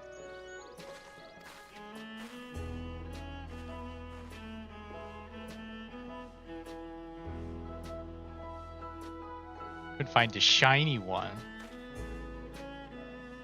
I'd be surprised if you had. Golden alpacas are born once every few decades. They are elusive, solitary creatures that are rarely seen, much less captured, thanks to their innate physical and magical gifts.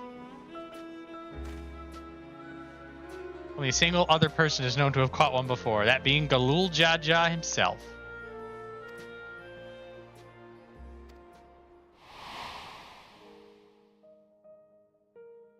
For the founding of Tuliyollal at the time of the mountain giants, the Yakuy held our people in thrall. Compelled by their overlords, our forebears would ride their alpaca mounts to the highlands to deliver gifts of food and other tributes. Those were wretched days, to hear grandfather tell it. Then along came young Zoraal Ja, yet unburdened by the mantle of Dawn Servant, which didn't exist. He did have the cool wing things. So we have... Oh, look at that cheeky hand covering Kahikwa. Yep. So it's Ketan Ram, Kahikwa, the monk Hrothgar. Do we get anything on the two on the right? I think they're just people of various races that are hanging out in the party. They're not... I don't recall them being, like, them specifically being lore important. Just that they were there and they were part of his crew. I personally have no idea. You don't have no idea? I think it's just these three then. Zoraal Ja, Kahikwa, and Ketan Ram. And then the monk guy. There's a very high chance that they'll probably were referenced somewhere, and I just don't remember. When we get into Valley Garmunda, I think there will be visible more. Technically, all of their names are written on the stone at the top of Warcore Lordor, so maybe we'll get at least names out of them. But I don't think anybody else there is just like, oh, it's that guy. Anyway. Zoraal Ja showed no such inclinations. He sat and spoke with us, sipping from the cups of mate tea we offered him, and grew somber when he learned of our plight.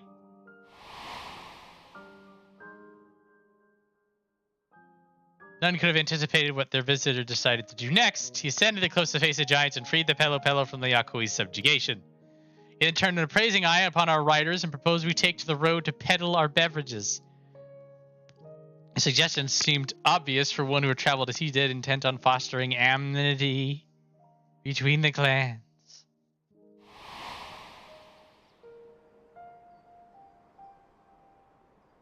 So it was that a few words from Zoraal Ja transformed us into a clan of itinerant merchants. Whatever. Never heard the bond Papa forged with the Pelu Pelu spoken of in that way before. The saga is not so detailed. Then you may not know that Zoraal Ja sought a sure-footed guide for this trek up the highlands. Thus, he did capture a golden alpaca. Both my brother and father caught the rarest of creatures. Snap out of it, girl. Yeah, you passed the test. Perfectly wonderful beast. If anyone's ordinary, it's me. Spit on her. Not only did you accomplish the feat of gold, you also made many trades and brought joy to many people in the true Pelu Pelu fashion. I sorely doubt your sibling could have achieved the same result. To be proud of the accomplishments which earned you your keystone. Alpaca's done with this cutscene. He's just leaving.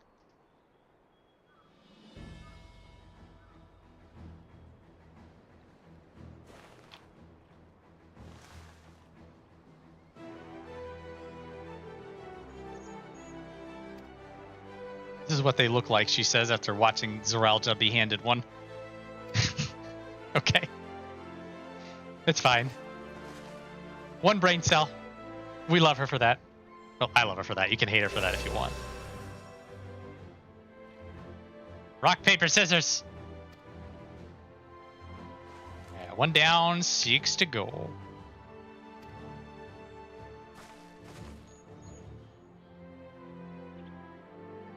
Again, because I did this first, hearing her say 6 to go had me I was just like, concerned. oh yeah, the lump in your throat. You're like, oh no, that sinking feeling. And we've learned so much about Pelu, and realizing the importance of properly knowing some things. Because I didn't understand alpacas that I was uncomfortable around them. Oh boy, we all learned valuable lessons here today. Remember, kids, don't do drugs.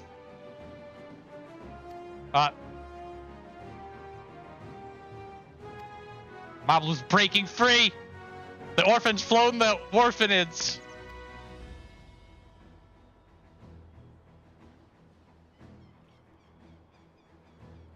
As your parent, allow me to say one thing. Get out. Oh, no, never mind.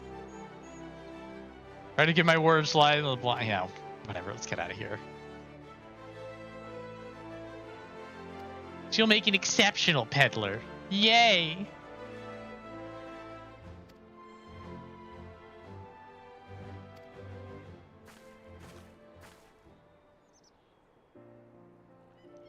You need to find the Golden City, right?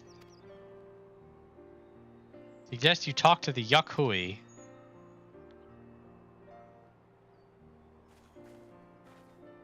Once ruled over far more than just Urkopacha and the Pelu Pelu. 1,000 years ago, they were the overlords of Dawntrail and all its peoples. During that era, the Pelu Pelu were commanded to search for a city of gold. They scoured every corner of the continent, but never found any trace of that fabled place. They didn't find anything. What could the Yakhui have to tell us? They may not have found it, but the fact that they thought to look for it at all makes me curious. Perhaps there's value in delving into how the legend originated. This would have been 1,000 years ago, right?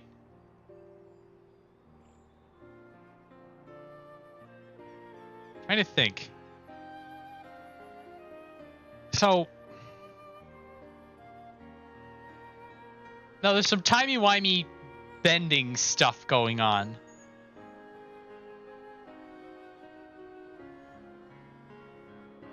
Would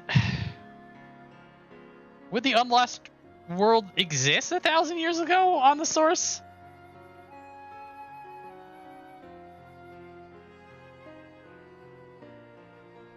We're asking you, Chet, because my brain isn't on, but I also just don't know.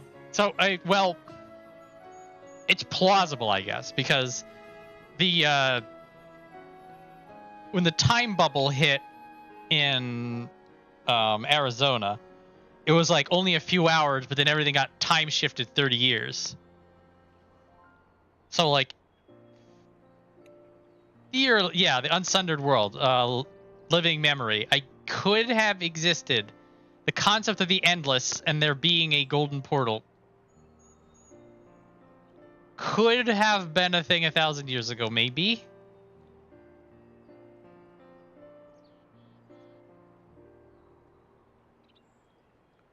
Well, they're not. They definitely do this whole time bubble stuff as pure plot convenience, and then you just sort of hand wave the time flows differently in the reflections nonsense. So, it's one of those things like you can't really quantify it because they are inherently brushing it under the rug.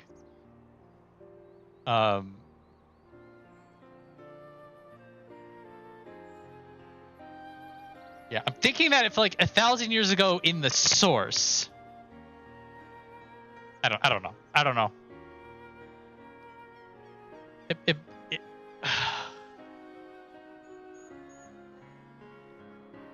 Okay. I'm figuring this out. So Sphene, actual flesh and blood Sphene, was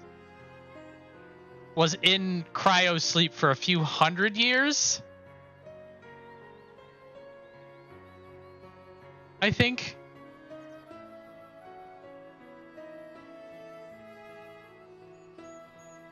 So the concept of endless Sphene and living memory would at least be a couple of centuries, but that's like a couple of centuries of Alexandrian time. So would there have been a portal 1,000 years ago? to living memory.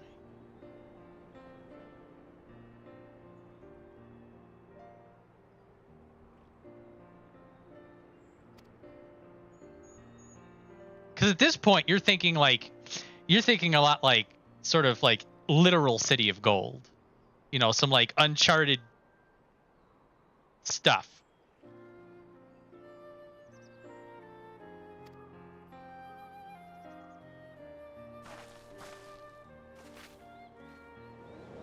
Woo! You could see the Aether right from here. No, you can't, but it's there. Question I've been meaning to ask, and since we finished up with the feet, where did you acquire that earring?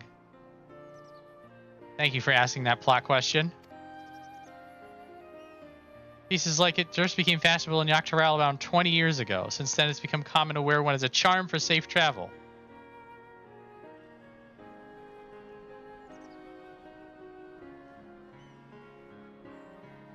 The jumping off point of the Lalafell of the 9th was the 5th Umbral Calamity. That was the Frost.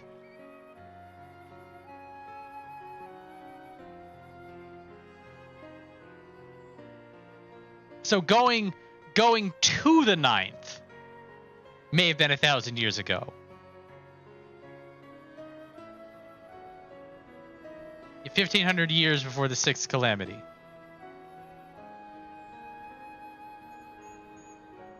So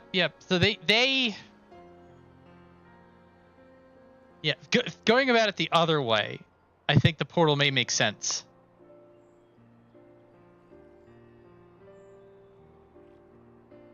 I thought the potatoes left from Aloe Island though, because they left all of their Arcanist stuff behind. But I feel that's a bit more plausible. That may have been a portal that the Lalafell left behind when they left the source to go to the 9th. And then the Yakoi stumble across it and they're like, ooh, this is cool.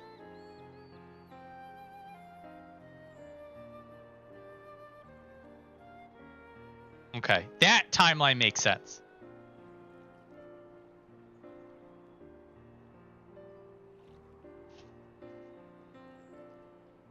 It was the chronology that was screwing with me. I'm like, wait, would that shit have been there 1,000 years ago? It's just like, well, we would have left here 1,000 years ago, and then time does whatever the hell it wants to on the 9th.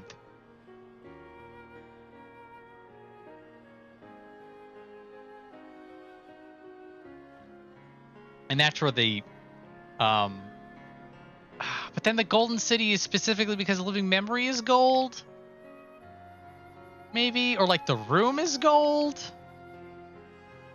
There's some weird things going on. We're going to have to keep tabs on this later on to see if it's explained. There's a few details that I personally got screwed up with in terms of what went where.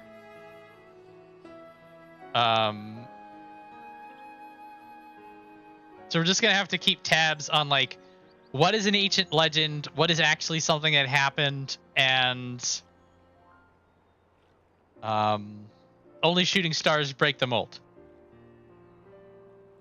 Anyway. So the 20 years ago definitely coincided with Kryl showing up. So the earring is definitely from her coming back. We have to keep tabs on this mystery of whether or not this 1,000-year marker means anything.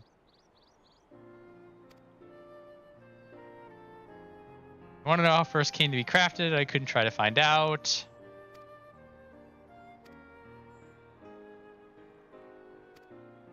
Aw, the orphan's already peddling.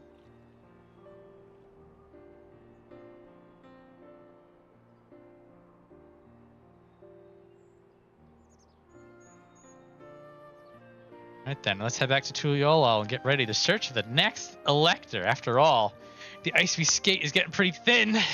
The water's getting warm, so we might as well swim. All right, I'll stop.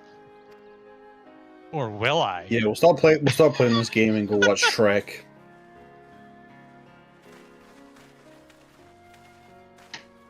I'm so old. I remember that song before Shrek. But I'm perfectly fine with Smash Mouth being supplanted by Shrek.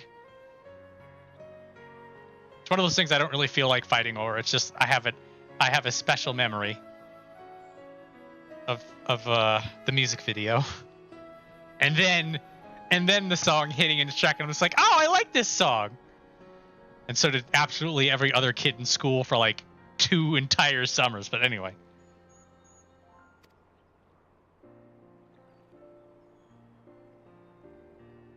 Oh, the man himself is intimidating. Growing to love Wooklamot, everyone she meets will come to love her too. He's like the protagonist or something.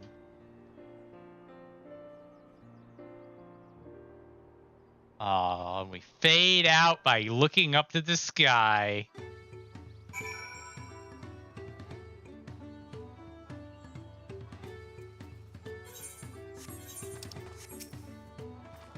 Feels good to have the feet of gold safely under our belt, even with my victory.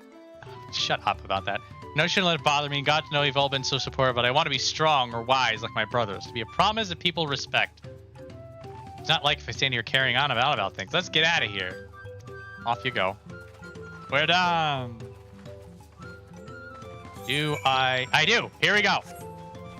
So, a lot of this side quest stuff I do on the side, because it's just to get flying, and we're here for the main story quest. But I really want to do this quest with you guys, because this is the one that really shows you what the Pelu Pelu could have been. Crisis of Corruption. I don't know if we'll be able to do the whole thing today, but I'm going to do my damnedest. Viola, right? I've heard about you. Companion to the third promise, most dependable individual. Name's Napoli, and I'll have you know I'm a merchant blessed by fortune, if I do say so myself. Indeed, I believe our meeting today is no chance encounter, but the hands of fate guiding us for one singular purpose.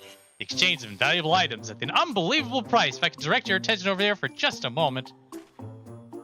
Feast your eyes on these crates of exceedingly rare and precious corrupted crystals. Beautiful, aren't they? They're extracted from the remote regions of Eorzea and shine a brilliant orange hue. Quite unlike your run-of-the-mill crystals, no? If you're willing to offer them for the low, low price of 1 pel in the millions column. Nigh highway robbery at this valuation, but anything for a friend of the third promise.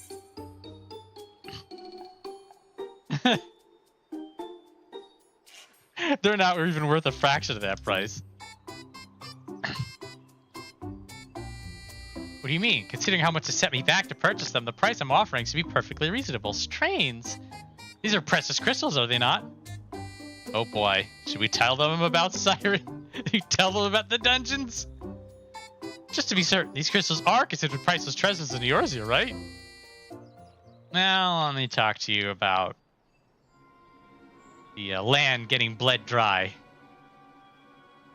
Let me see if I'm getting this right. Not only are corrupted crystals commonplace across the salt, but they're also highly volatile. And in the past, you once used such crystals together with an elemental converter to do battle with powerful entities you called primals. What's more, you keep them in a warded container at all times to protect against their deleterious effects. All of which is to say, no practical use for such crystals have been discovered, meaning no one with sense would ever bother to mine them. The peddler who sold the crystals to me never mentioned a word of this. He claimed they were extremely rare in Eorzea, which is why I decided to purchase them in the first place, even at the exorbitant price he offered. Naturally, I believed him. Having never seen crystals of their like, could you blame me? Not if they really have no use. Have I, Napoli the Lucky, been swindled? Well, at the very least, I was able to learn about the crystal's true nature before selling them to some poor soul. Fortune hasn't abandoned me completely yet. At any rate, I'd like to verify whether these crystals truly hold no value. Would you be willing to help me look into this? I need someone I can trust, and you'd be willing to share the truth with me says a lot. No need to answer right away, give it some thought, but if you have no interest, feel free to be on your way. If you decide to assist me, however, I'll be here waiting.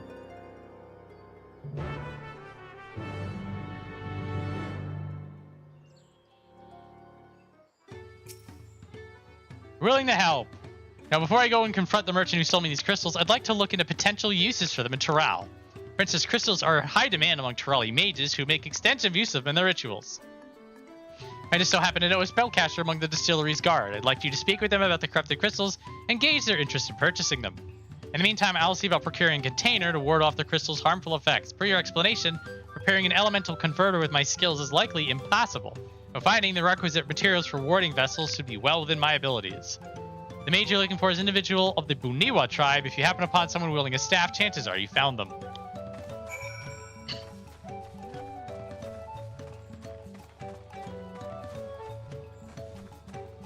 Oh, that one's wielding a sword. It's not. Oh, silly. Oh, this one's got a bow. Oh, it's not a staff. It's not even a Boniwa. Which Hrothgar, though. Hi, how you doing? Oh, never mind. He's not interested. Are you sure? Never mind. Oh, wait a minute. This one's just got a staff. And if you actually know your clans, the chameleons are the Boniwa.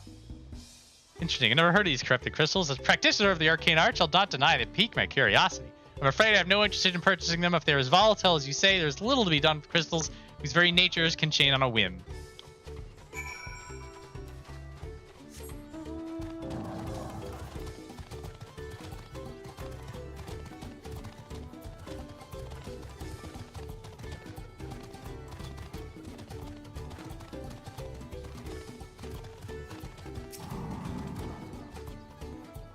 So it didn't work.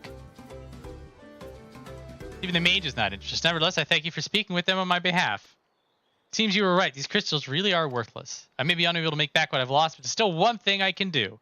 I wish to stop that pernicious peddler from continuing his crooked ways. Will you help me? Sure. What a relief. Allow me to offer you a small token of my thanks. When you have a moment to spare, please come see me again. You must stop him before he has a chance to swindle anyone else. Every moment we leave that peddler to his own devices is another opportunity for some unsuspecting traveler to be hoodwinked. We need to figure out where he's been and where he may go next. I'll ask around in Wakun Pelo if anyone else has similar run-ins with disreputable merchants. In the meantime, I'd like you to find this scoundrel and keep him in your sights by whatever means necessary. Can't have him leaving before we've had the chance to settle this matter, after all. I expect he's still in Urkopacha visiting the markets to use his ill-gotten pel to stock up for his return to Eorzea. Like as not, he's inspecting the stalls at Ilkuvo's inn, asked for a Lalafell by the name of Gigi Molu. As soon as I read that, I'm like, ow, it all makes sense now. But be discreet. Once you've found him, try to keep him occupied for as long as you can.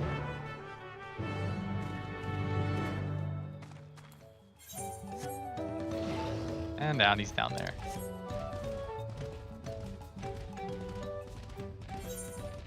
So a very different story to the stuff that we're experienced in the main story quest. You have a guy who's just like, oh yeah, these are rare. I trust you. I've never seen these before. They sound pretty cool. I'll buy it. And then he finds out, oh, this guy lied to me. And so now he's taking it upon himself to be a neighborly guy and first confirm that they're absolutely worthless, and then maybe make sure this guy doesn't keep doing this and scam other people.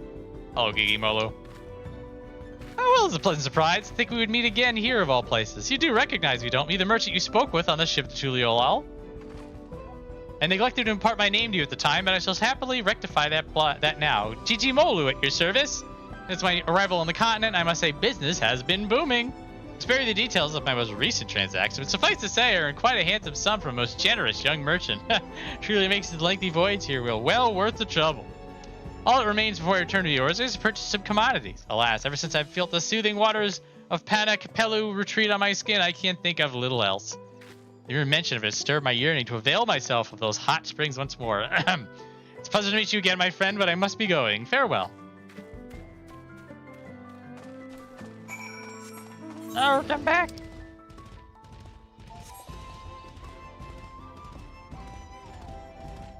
Also, by the by, back in the day when we were doing that, go away, Tilly Chew.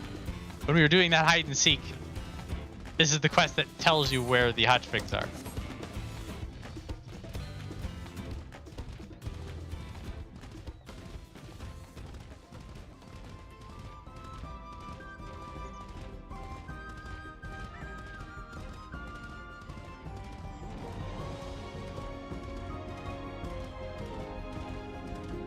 Hello, Yapaloo. Hello, Brooke Tiev.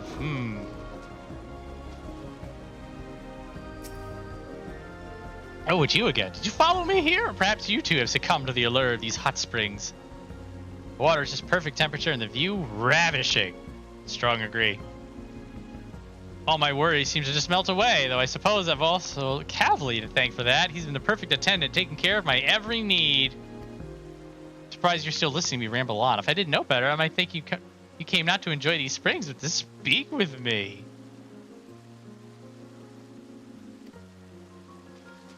Time to make my leave. Hello, Cavally.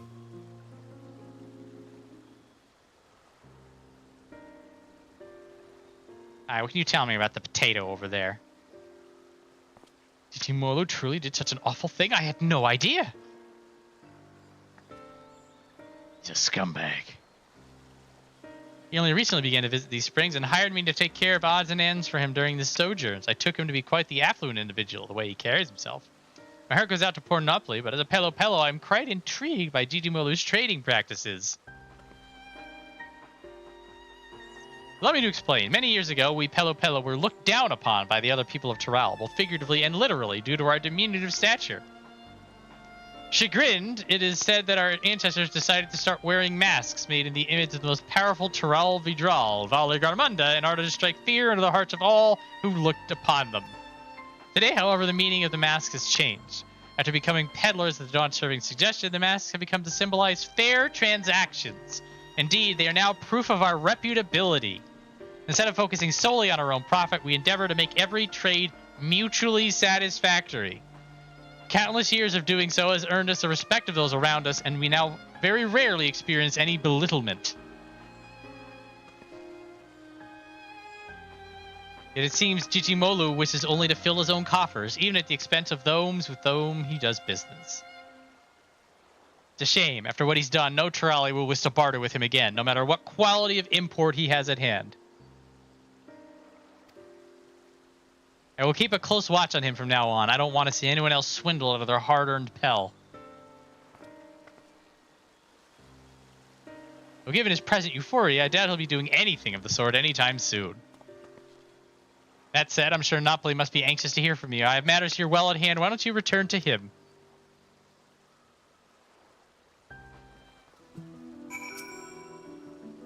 Hey, Cavally, you may want to help that Rothgar out. He seems to have hot spring jaundice.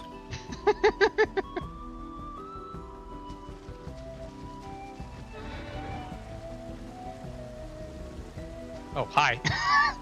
That was weird. I had the roar in the background. I was like, what the fuck? That is not the Rothgar calling you over. I know that for a fact. I immediately was just like, what? I hadn't done anything. I was gonna do something, but then I was just like, what? You can't arrest me for a crime I hadn't committed yet.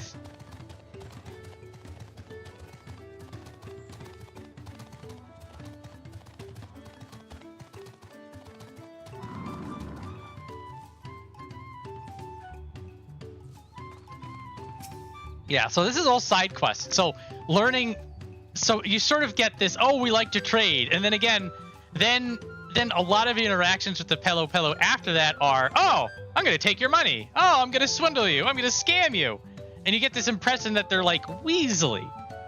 And that they're like, and also like the whole, oh, you got to bribe people to figure out who's the real one. You're just like, you get a real bad impression. But now Nopli here is telling you what they're actually about. And so you are like basically in a stupor because the pacing of the Pelu Pelu questline is so bad. But in the end, you're starting to get some of this about how there is at least some sort of a code of honor in the Pelu Pelu, and that the guy is like, I don't support you or what you're doing, but this is a good trade and this is what I agreed to. So here you go. So like as you're leaving the place, you're just like, hang on a minute, maybe there's something interesting here. But this is the quest line where they're like, yeah, we built a brand, and that brand is we don't screw people over. And then people like us because we're honest and we do a good job at what we do. Which is then the perfect counterbalance to Ul'dah. And then you add on what they start to do in the patch quests, which is that they have this really keen eye for, like, predicting or foreseeing demand. And it becomes very interesting.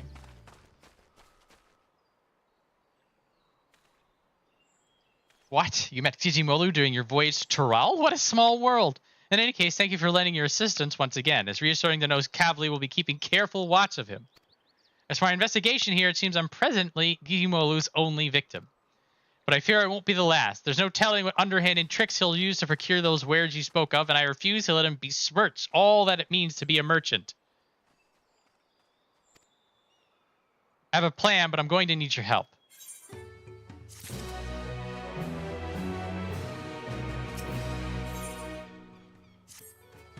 Like your opinion on something. Should word spread of Gigimolo's underhanded practices, it won't be long before there's not a soul in all of Toral willing to deal with him. How do you feel about that? It's only natural.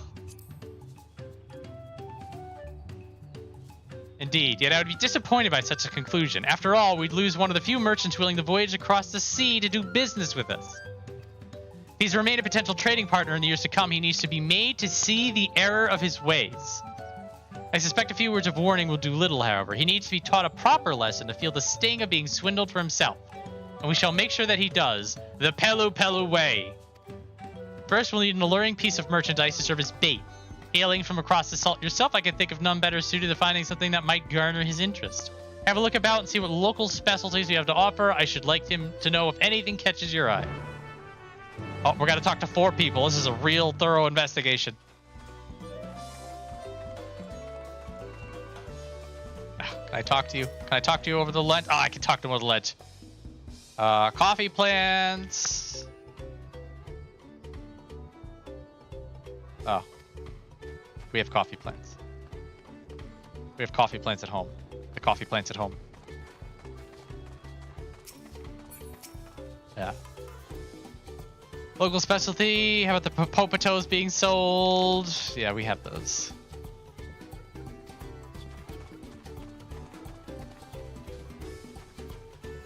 The doll peddler.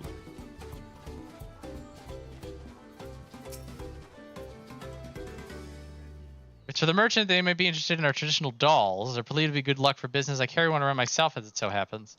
Whether or not someone is unaware of its origin and significance will truly appreciate it is another question entirely. Tuck that nugget away.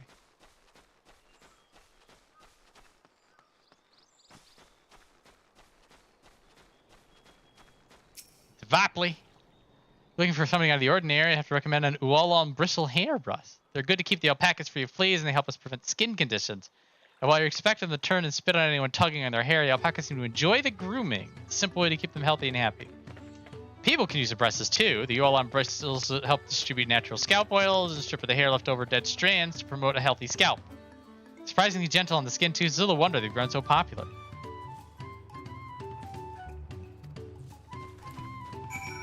Dolls and hairpins. Hair brushes. Let's tell them.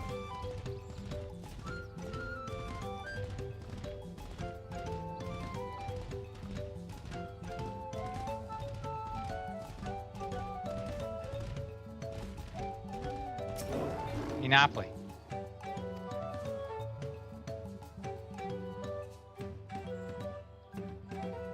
A one bristle hairbrush and one of our traditional dolls. I must admit, whether a doll would truly be desirable to an outsider is a bit dubious.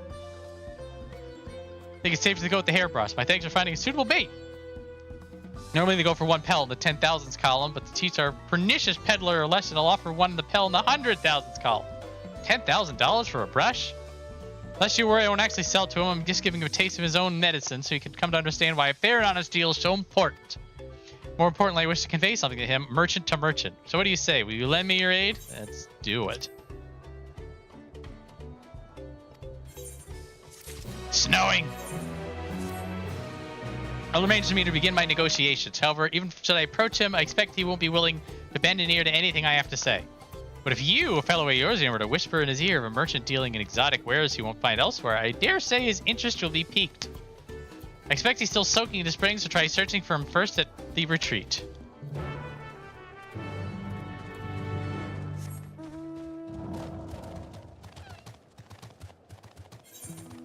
Back we go.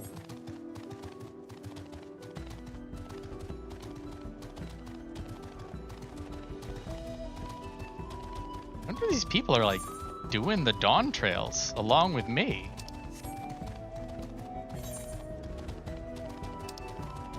Further down a little bit. Yeah, a little further down. A little further down. Oh, a lot further down. Get out of here. Much easier to fly over. It's fine.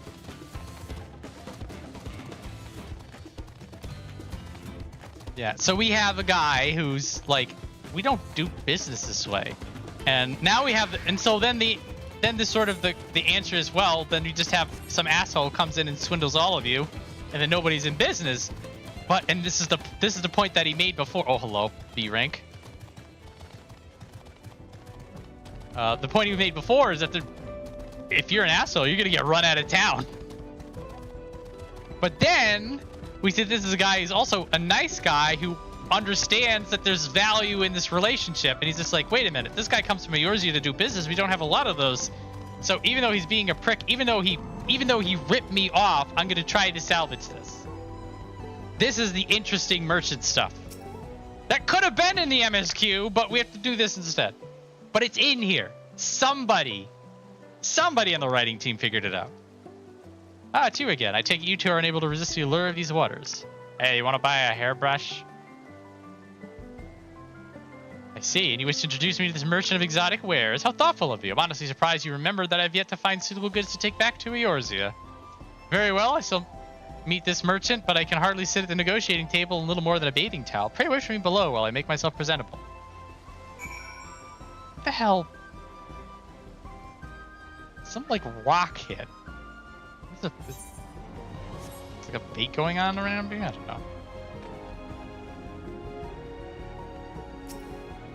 I think that's the Griffin fate. Oh, wait, no. Fire Snake? Fire Snake, I think Fire Snake.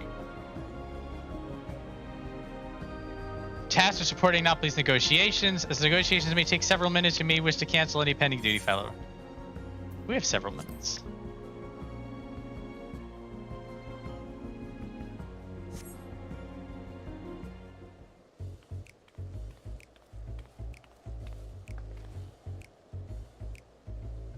Thank you for waiting. Now, where is this merchant you wish to introduce me to?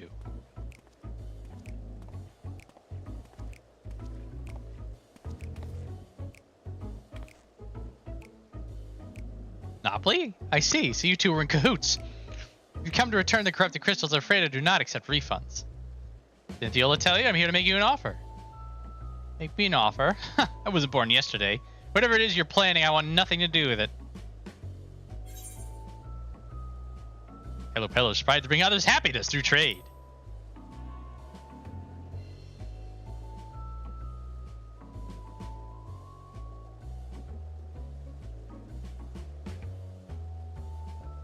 Hogwash, you really expect me to believe I could benefit from another deal with him? It's not only for your benefit, but that of new customers you're certain to meet in future commercial endeavors. Upon my mask, I swear it. You can't swear upon whatever you like. I still won't believe you. The only thing I trust less than your word is your meager eye for quality. Any product selected by your hand is one unworthy of my stalls.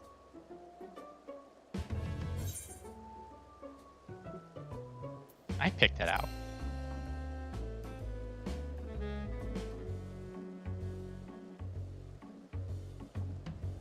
You selected it. Well, that changes things. Considering your wealth of experience in both Eorzea and Zoraal, yours are eyes I can trust. See, we have your attention. And without further ado, allow me to present to you my premium selection of high-quality alpaca hairbrushes. The bristles are firm yet supple, gentle on the skin, and exceedingly pleasant to the touch. Even the most sensitive alpacas can't get enough of it. Indeed, I dare say these brushes are of unparalleled quality. We already have brushes for livestock on Eorzea. Furthermore, the market for such a commodity would be limited to farmers, all but squandering any chance for profit. I'll not purchase a product merely because it is of good quality.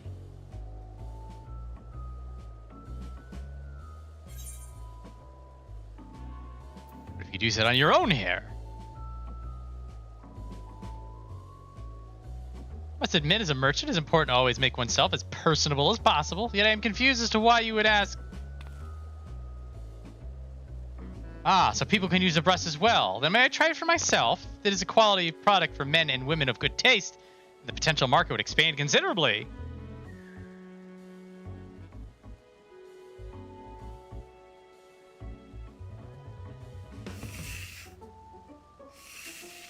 Airbrush ASMR. Oh my, this is quite lovely. The way the bristles gently caress my scalp, each stroke gliding through my hair like a gentle breeze. And somehow every strand falls perfectly into place. My hair has never felt so soft and smooth. Yes, consider me interested. I dare say the brushes will sell themselves to those with a like-minded taste for elegance. Now let's discuss payment. By my estimation, a single brush would be worth roughly 10,000 pel, give or take. Speaking of worth, I forgot to mention one terribly important detail. The brushes are made with the hair of a creature indigenous to Tural, the Viola. Specimens are painstakingly chosen for each brush by a master craftsman, paying close attention to the beast's age as well as the texture, thickness, and strength of their hair. Say a single brush is worth no less than 2 pel in the 100,000 column. Beg your pardon, 200,000 pel for a brush? You must be out of your mind. I shall take my business elsewhere. Wait, after purchasing the corrupted crystals from you, I'm in urgent need of funds. If you agree not to disclose this to anyone else, I'm willing to sell the brushes to you for half that price. Go so far as to offer them at half their market price, and it certainly comes as no surprise that you lack capital. I may find a more opportune bargain.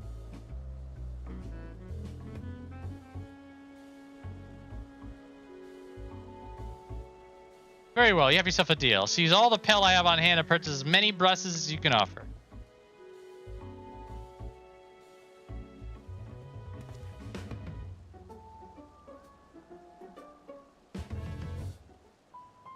It's also important to prove that the Pelu Pelu can also hold their own against the reigning heavyweight champions. Maybe a little bit of help, but you know. What is going on? Ah. Oh, it is the Griffin. I was right. Now then, let's return to my storehouse in Wakun Pelo to finalize our transaction. I trust that is fine with you? So I'll make short detour to move in together my things. Pray excuse me. Negotiations went rather well. I cannot thank you enough for your assistance, but now the negotiations can truly begin. We should hurry back.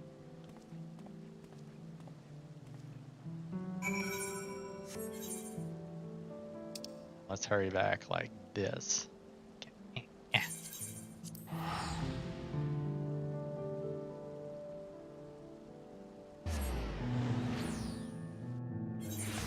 My PNG cutouts are broken again. This is annoying. They were fine for a bit. Well, they're fine now that I'm complaining about it. I don't know why they're not always working. Because I'm not yapping enough. I need to yap more. No, we're both yapping and it works fine now. Maybe just don't look at it. Don't even think about it. There you are. Now that we're all assembled, let's continue our discussion. What's there to discuss? The deal's already agreed upon. All that remains is the exchange of goods.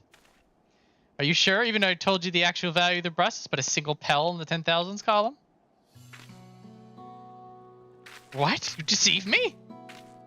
Oh no, nothing of the sort. I merely followed your example. I do personally believe that a single brush is worth 2 pel in the 100,000s column. I also urgently needed funds at the purchasing those crystals, but more importantly, the brushes are of unparalleled quality. I think I would be outfoxed by the man I took for a fool. Yet, why tell me its true value now? Had you remained silent, you could have made back all the money you lost. I find that a strange question. Are we not both merchants? Rather than prey on one another, hoping to make our fortunes in a single exchange, would it not be mutually beneficial for us in the long term to become trade partners? As far as I'm concerned, this is a chance I can't afford to let slip away. Foreign merchants willing to sail all the way to Tural are few and far between. I certainly won't have the wherewithal to travel to Eorzea myself anytime soon. After all I've done, you would ask to be my trade partner? I apply my trade in a city called Ul'dah, where the unspoken rule of business is to deceive or be deceived. Deceive with opportunities you can and quickly move on. Long-term profits have ever been the furthest thing from my mind.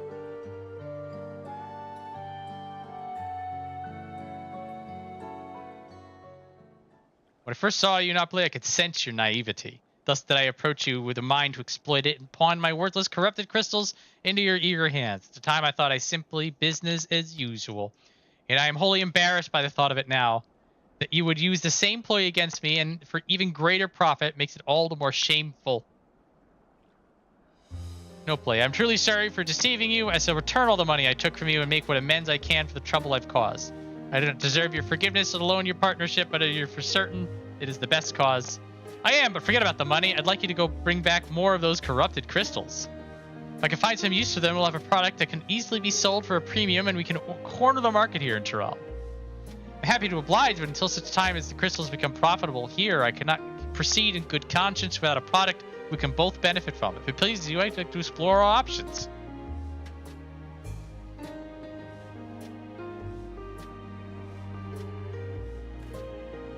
Couldn't have convinced Gidimola without your help. Together, I believe he and I can bring others happiness through the trade, not only in Tyrell, but Eorzea and beyond. I prepared a small gift for you to show my thanks, though it is hardly enough. I hope this is some benefit to you during our travel, etc., etc. Happy ending, roll credits.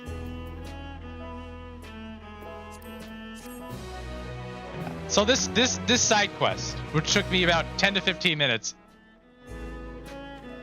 it's far more interesting and tells you so much more about the Pelu Pelu, how they work, and why they're cool, than several hours of MSQ.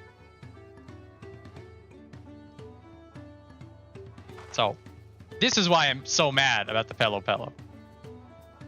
Not just that they were done dirty, but that they could have not been done dirty. But the pieces were there to make them awesome. Because the merchant class is fun if you do it right. But in any case, precisely at time, I'd say just as planned, but I literally spent the first 20 minutes of the stream dicking about, so clearly there's no plans here. The bet was worth it. It was clearly.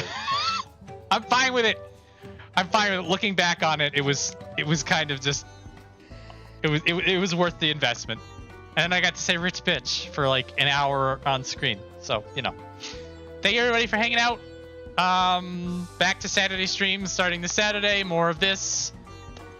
I thought we'd get to birds today, but I'm at least glad we got to the true Pelu Pelu experience. Enjoy your evening, etc., etc. Until next time.